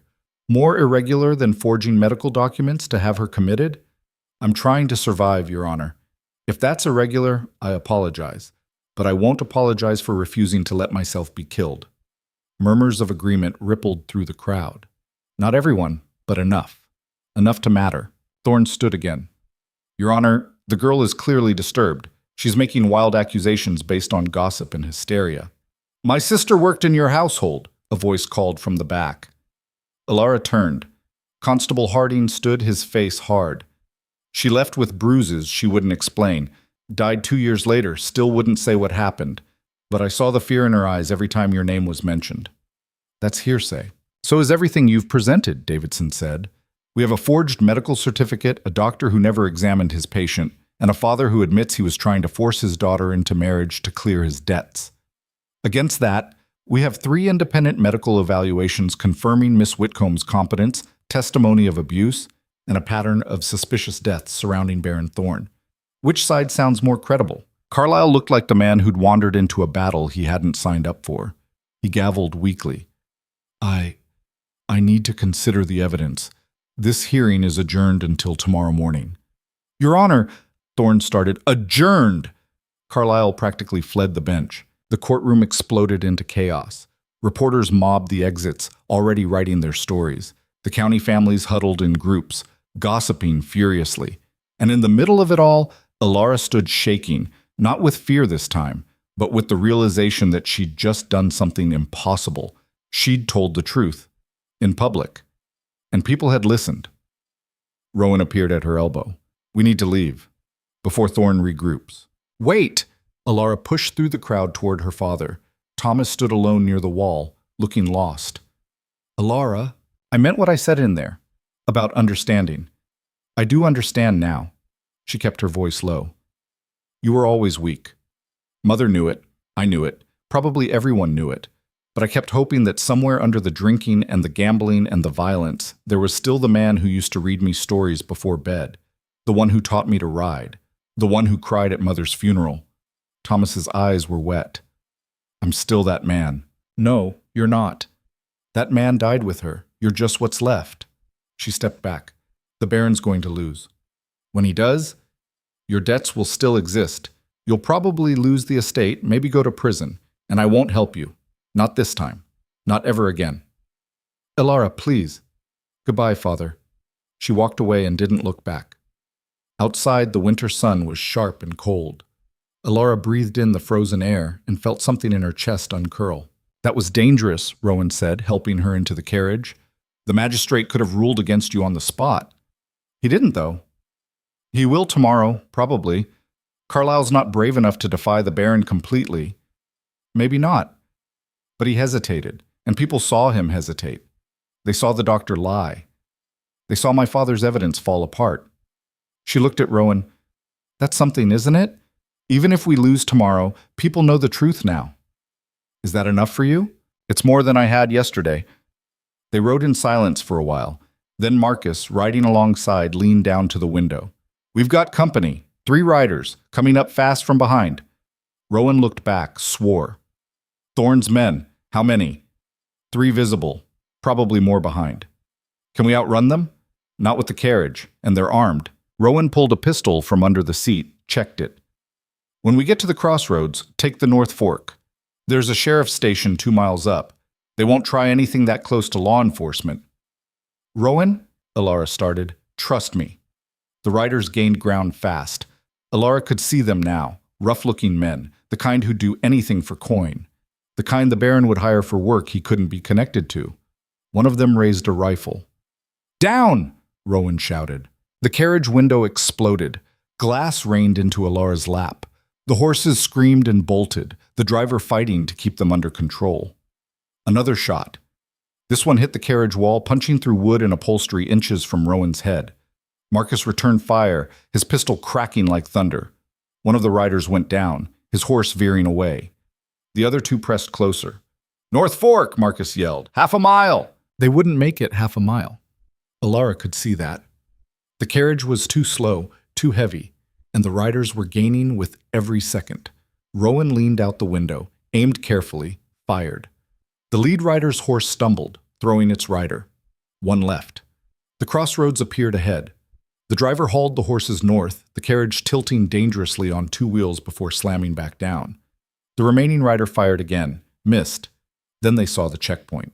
Not the sheriff's station, that was still a mile ahead, but a customs post manned by 3 armed men who looked up in alarm as the carriage thundered past with a lone rider in pursuit. One of them fired a warning shot. The rider wheeled his horse and fled. They made it to the sheriff's station 5 minutes later. The driver pulled up, the horses lathered and trembling. Marcus dismounted, went inside to report the attack, and Elara sat in the bullet-riddled carriage, feeling her hands shake in delayed reaction. "He tried to kill us," she said, "in broad daylight, on a public road. He actually tried. He's desperate." Rowan holstered his pistol. "We backed him into a corner in that courtroom, made him look like a liar and a killer in front of everyone who matters. Desperate men do stupid things." "This isn't stupid. This is murder. Which he won't get away with now. The customs agent saw his man chase us. The sheriff's going to investigate." Thorns lost his deniability. Rowan pulled glass from his sleeve, winced. "He's making mistakes, and when men like him make mistakes, they fall hard." The sheriff, a competent-looking woman named Morrison, took their statements, examined the bullet holes, and dispatched riders to track down the attackers.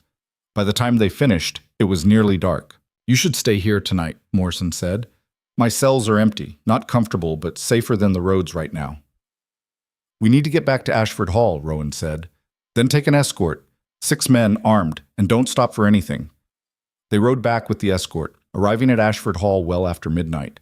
Mrs. Herrick met them at the door, took one look at their faces, and immediately ordered hot baths and food.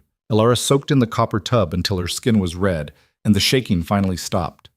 When she came downstairs, wrapped in borrowed robes, she found Rowan in the study with Davidson. "Doesn't matter what Carlisle rules tomorrow," the lawyer was saying. "After today's testimony and tonight's attack, the Baron's reputation is destroyed.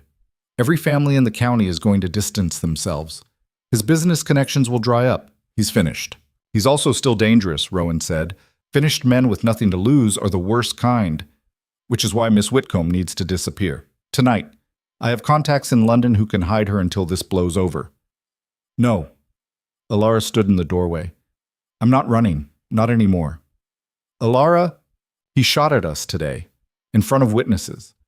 If I run now, it looks like I'm guilty of something, like I'm afraid." She crossed the room, sat down. "I'm done being afraid. Tomorrow I'm going back to that courthouse, and I'm going to watch Carlisle rule on my competence. And whatever he decides, at least people will know I didn't hide." Davidson and Rowan exchanged glances. "She's right," Rowan said finally. "Running now undermines everything we accomplished today. We stand firm, even if the magistrate rules against her. Even then, we'll appeal. We'll fight it through every court in England if we have to, but we don't surrender." Elara felt something warm spread through her chest. Not hope, exactly, but something close to it. The understanding that for the first time in years she wasn't facing this alone. "Thank you," she said quietly. Rowan met her eyes. "For what?" "For believing the truth was worth fighting for, even when everyone said it wasn't. The truth is always worth fighting for. I just forgot that for a while." They sat in comfortable silence, 3 exhausted people who'd survived a battle and were preparing for the next one. Outside, snow began to fall again, soft and steady, covering the world in white. Tomorrow would bring the magistrate's ruling, the Baron's next move, the consequences of their choices. But tonight, they had each other and the truth, and the small, fierce satisfaction of knowing they'd made the powerful afraid. It was enough. For now, it was enough. The night passed too quickly and too slowly at the same time. Elara tried to sleep, but kept seeing the muzzle flash from the rider's rifle, kept hearing glass shatter. Around 3 a.m, she gave up and went downstairs. The study was dark except for firelight. Rowan sat in the chair by the hearth, still dressed, staring at nothing. "Couldn't sleep either?" she asked. He looked up, unsurprised. "Keep thinking about what happens if Carlisle rules against you tomorrow. The appeal process could take months, and in the meantime, I'm vulnerable." Elara sat down across from him. "I know. We could still leave, tonight, be in London by dawn, on a ship to France by tomorrow night. And spend the rest of my life running, looking over my shoulder, waiting for the Baron to find me?" She shook her head. "I'd rather take my chances here, even if those chances are terrible." "Even then." Rowan leaned forward, elbows on his knees. "I owe you an apology, a real one. Not for yesterday or last week, but for 8 years ago. I should have trusted you, should have questioned my mother's story, should have fought harder. Instead, I took the easy path. Believed the lie because it hurt less than believing you'd leave without a reason. You were young. We both were. That's not an excuse. I loved you, and I gave up on you the moment things got complicated. That's not love. That's—" He stopped, frustrated. "That's cowardice." Elara studied him in the firelight. The lines around his eyes, the gray in his hair, the weight he carried in his shoulders. "You weren't a coward. You were hurting. There's a difference." "Is there?" "Yes." She hesitated, then said what she'd been thinking since the courthouse. "I forgive you. For believing the worst. For marrying Catherine. For not coming after me. I forgive all of it." His head came up sharply. "Just like that?" "It's not just like that. It's been 8 years. I'm tired of carrying anger around like it's going to protect me from something. It doesn't. It just makes everything heavier." She pulled the blanket tighter around her shoulders. "So yes, I forgive you, and I hope someday you can forgive me too." "For what? You didn't do anything wrong. I didn't trust you with the truth. I made the decision alone for both of us, and I robbed you of the choice. That was wrong." They sat in silence, the old wounds finally draining clean. "What happens after tomorrow?" Rowan asked eventually. "Assuming Carlisle rules in your favor, assuming the Baron backs down. What then?" "I don't know. I haven't thought past surviving the next 24 hours. Think past it now. You'll need somewhere to live, something to do. You can stay here as long as you want, but eventually I need to build a life that's mine." Elara looked at the fire. "I was thinking about teaching. Maybe open a small school for girls whose families can't afford the fancy academies. Teach them reading, mathematics, practical skills. Give them options." "That's a good dream." "It's a pipe dream. I'd need money for a building, books, supplies, and my reputation—" She laughed bitterly. "No respectable family is going to send their daughter to be taught by Thomas Whitcomb's scandalous offspring. Some might, the ones who care more about education than gossip." Rowan stood, paced to the window. "And as for money, that's solvable. I could invest, help you get started. I'm not taking your charity. It's not charity. It's an investment in something worthwhile, and it's—" He stopped, turned to face her. "It's a way to make amends. For the 8 years I spent hating you when I should have been helping you." Elara wanted to argue, but the exhaustion was catching up with her. And the truth was, she did need help. Pride wouldn't pay for buildings or books. "We can discuss it," she said carefully. "After tomorrow, if there is an after." "There will be." She wished she had his certainty. Dawn came gray and cold. They ate breakfast in near silence, dressed in their best clothes, armor for the battle ahead, and rode to the courthouse with the same armed escort from the night before. The streets were already crowded. Word had spread fast. The courtroom was packed even tighter than yesterday. Elara recognized faces from the county families, merchants, farmers, servants. Everyone wanted to see how this ended. Baron Thorne sat in his usual place, but something had changed. He looked smaller somehow, less certain. His lawyers huddled around him, talking in urgent whispers. Thomas wasn't there at all. Magistrate Carlyle entered at precisely 9 o'clock, looking like he hadn't slept in days. He gavelled for order, and the room fell silent. After careful consideration of the evidence presented, Carlyle began, his voice shaking slightly, I have reached a determination in the matter of Miss Elara Whitcomb's competence. Elara's hands clenched in her lap. Rowan sat rigid beside her. The medical certificate presented by Dr. Pemberton has been proven fraudulent. Dr. Pemberton has admitted, under threat of perjury charges, that he never examined Miss Whitcomb and prepared his report based solely on second-hand accounts from Mr. Whitcomb, accounts which were themselves exaggerated or false. A murmur ran through the crowd.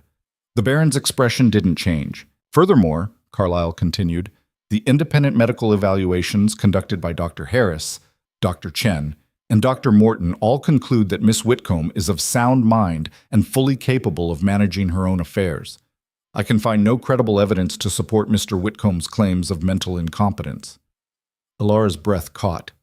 Davidson gripped her shoulder. Therefore, Carlyle said, I rule that Miss Elara Whitcomb is legally competent and requires no guardian. All petitions for commitment are denied. Furthermore, given the evidence of fraud and manipulation, I am referring Dr. Pemberton and Mr. Whitcomb for criminal investigation. The courtroom erupted. People were shouting, some in triumph, others in outrage. Carlyle gavelled desperately for order. However, he said loudly, and the room quieted, there remains the matter of Mr. Whitcomb's debts, which have been legally purchased by Baron Thorne. While I cannot compel Miss Whitcomb to marry, I also cannot simply erase legitimate financial obligations. The Baron has a right to pursue collection through appropriate legal channels. Thorne stood. Your Honor, I withdraw my claim. The silence was absolute. What? Carlyle blinked. I withdraw my claim to Mr. Whitcomb's debts. All of them. Effective immediately. The Baron's smile was thin and cold. I have no desire to be associated with this unseemly business any longer. Let the record show I acted in good faith throughout, offering assistance to a troubled family. If that assistance is refused, so be it. He was cutting his losses, Elara realized, backing away before the scandal destroyed him completely. It was the smart play. Admit nothing, claim noble intentions, and disappear before anyone could dig deeper into his business dealings or his dead wives. That's very generous, Baron, Carlyle said carefully. However, that leaves Mr. Whitcomb's creditors. I'll handle the creditors. Rowan stood. I'm prepared to purchase the estate's remaining debts and settle them directly. Mr. Whitcomb can negotiate repayment terms with me instead. More whispers. The magistrate looked relieved to have someone else solve the problem. Very well. If both parties agree. We don't agree. Thomas Whitcomb stood in the back of the courtroom, his voice carrying over the noise. He looked worse than yesterday, wild-eyed, unsteady. I don't accept Ashford's charity. I don't accept any of this. That's my daughter. She belongs to me. She owes me, and I won't let you people steal her away. He started pushing through the crowd toward Elara. Two constables moved to intercept. You ruined everything, Thomas was screaming now. Your mother's fortune, our family name, every chance we had, you destroyed it all. And for what? For him? He pointed at Rowan. For a man who couldn't even keep his own wife alive? Rowan flinched like he'd been struck. Elara stood slowly. Get him out of here. No, I'm your father. I have rights. You have nothing, her voice cut through his ranting. You gambled away your rights along with everything else. I don't owe you money or obedience or even basic respect. I owe you absolutely nothing. I raised you. You used me. There's a difference. She walked toward him, the constables letting her pass. Mother raised me. She taught me to read, to think, to stand up for myself. You taught me what fear looks like and how much a person can endure before they break. So thank you for that lesson, Father. It's kept me alive this long. Thomas's face crumpled. For a moment, he looked like he might cry. Then the rage came back, hot and desperate. You'll regret this, both of you. Mark my words. Your words don't mean anything anymore, Elara said quietly. They never did. The constables took him away, still shouting threats that grew fainter as they dragged him down the hall. The courtroom was silent except for his fading voice. Carlyle cleared his throat. Is there any further business before this court? Just one thing, Your Honor. Rowan stepped forward. I'd like to formally petition for a marriage license, for myself and Miss Whitcomb. Elara's head whipped around. They hadn't discussed this. She'd thought, after everything, after the truth came out, she'd thought the arrangement was no longer necessary. Rowan met her eyes. If she'll have me. Lord Ashford, Carlyle said slowly, are you certain? Given the circumstances, the scandal, I've never been more certain of anything. And you, Miss Whitcomb? Every eye in the room was on her. She could feel the weight of their judgment, their curiosity, their expectations. Part of her wanted to say no, just to prove she could, just to show everyone she didn't need saving. But that wasn't the question Rowan was asking. She could see it in his face, in the way he was holding himself like he was braced for rejection. He wasn't offering rescue. He was offering partnership, a chance to build something real from the wreckage of what they'd lost. Yes, Elara said. I'll marry him. The courtroom exploded again, this time with applause mixed with outraged gasps. Carlyle looked overwhelmed, but gamely granted the petition. Davidson was grinning, and Rowan crossed the distance between them in 3 strides and pulled her into a kiss that made it very clear this was not a marriage of convenience. When they finally broke apart, Elara was laughing. You could have warned me. Where's the fun in that? We're going to be the scandal of the county for years. Good. Let them talk. We've got better things to do. They left the courthouse together, ignoring the shouted questions from reporters and the scandalized whispers from the county families. Outside, the winter sun was bright enough to hurt. Elara turned her face toward it and felt warmth for the first time in months. Marcus was waiting with the carriage, grinning like a fool. So, did we win? We won, Rowan confirmed. About damn time. They drove back to Ashford Hall in high spirits, making plans for the wedding, small, private, as soon as the license cleared. Mrs. Herrick met them at the door with the news that several county families had already sent congratulations, along with a few who'd sent their regrets that they wouldn't be able to attend. The ones sending regrets are the Baron's cronies, she said dismissively. Good riddance. We don't need them anyway. Over the next week, the pieces fell into place with surprising speed. Rowan purchased her father's debts and restructured them into a manageable repayment plan, one that would force Thomas to sell the estate but keep him out of prison. The Baron withdrew from county society entirely, his reputation too damaged to recover. Word spread that he was planning to move to the continent, where people cared less about dead wives and more about ready money. Dr. Pemberton lost his medical license and faced fraud charges. Thomas signed over the estate to Rowan in exchange for debt forgiveness, then disappeared. Rumors said he'd gone to London, or maybe Bath, or possibly fled the country entirely. Elara didn't particularly care where he ended up, as long as it was far away from her. The wedding took place on a cold, clear morning in early February. Just family. Rowan's sister came from Bath, along with a few trusted friends. They married in the small chapel on the estate grounds, the same place Rowan's parents had married 30 years before. Elara wore a dress that had belonged to his sister, altered to fit. Simple blue wool, no lace or fuss. She felt more herself in it than she'd ever felt in the fancy silks her father had forced her into. When the vicar asked if she took this man, she said, I do, without hesitation.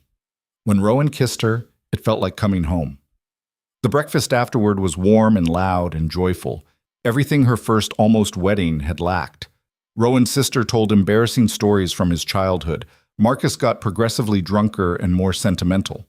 Mrs. Herrick cried into her handkerchief and kept saying she knew all along they belonged together. Elara sat at the head of the table, her hand in Rowan's, and felt something she'd almost forgotten existed. Happiness. Not the fragile, frightened kind that could shatter at any moment, but the deep, bone-settled kind that came from knowing you'd fought for something and won. Later, when the guests had gone and night was falling, she and Rowan walked through the gardens behind the house. Snow crunched under their feet.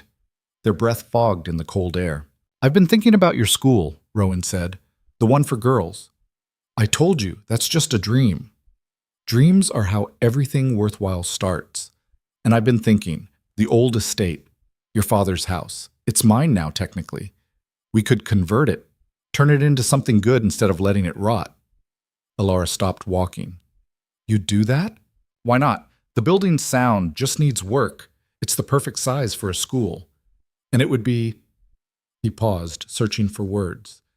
It would be taking something that caused you pain and transforming it into something that helps people. I can't think of a better use for it.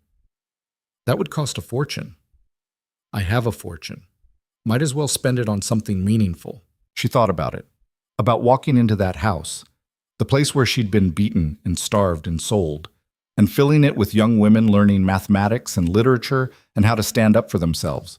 About taking her father's legacy of cruelty and building something kind in its place.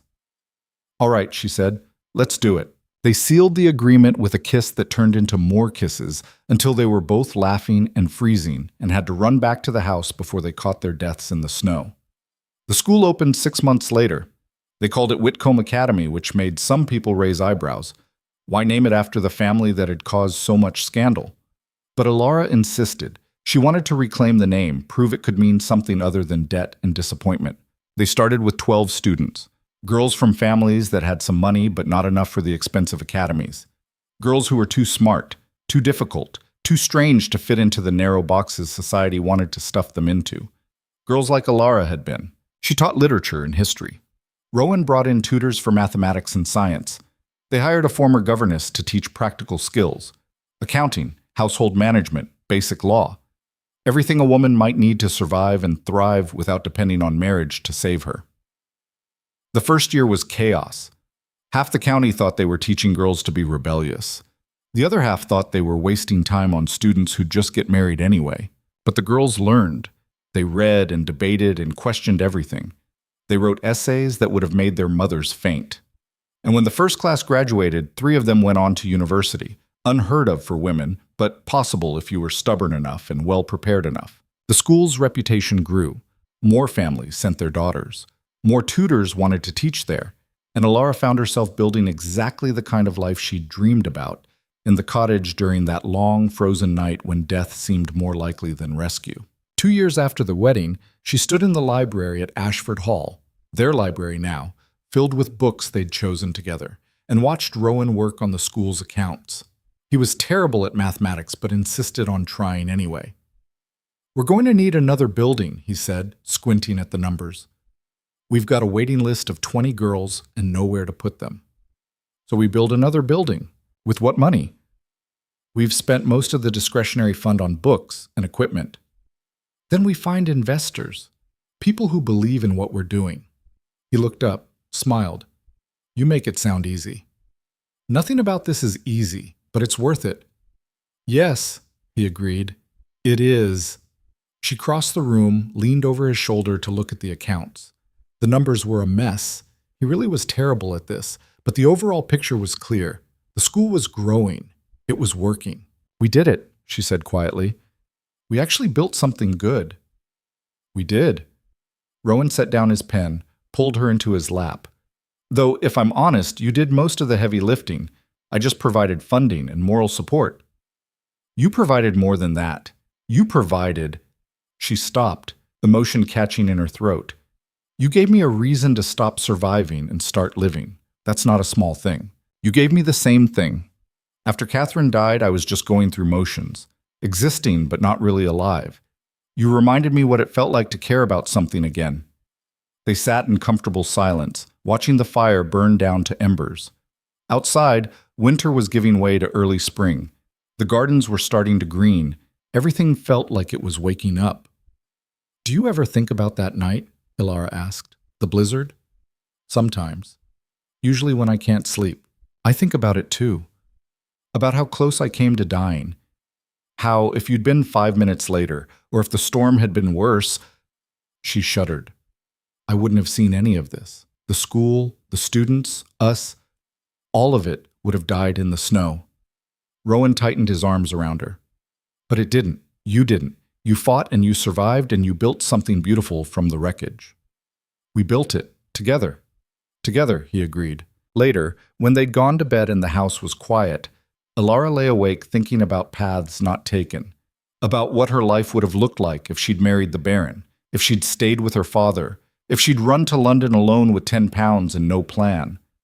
All those paths led to darkness, to slow death or quick violence or the grinding erasure of self that came from constant fear. But this path, the one she'd fought for, bled for, nearly died for, this path led to warmth and purpose and a future she'd chosen for herself. She thought about the girls at the school, learning to question and argue and dream. She thought about the ones who'd come next year and the year after, all of them building lives on their own terms because someone had shown them it was possible. She thought about her mother, who told her to be strong and brave and never let anyone make her small. She'd kept that promise.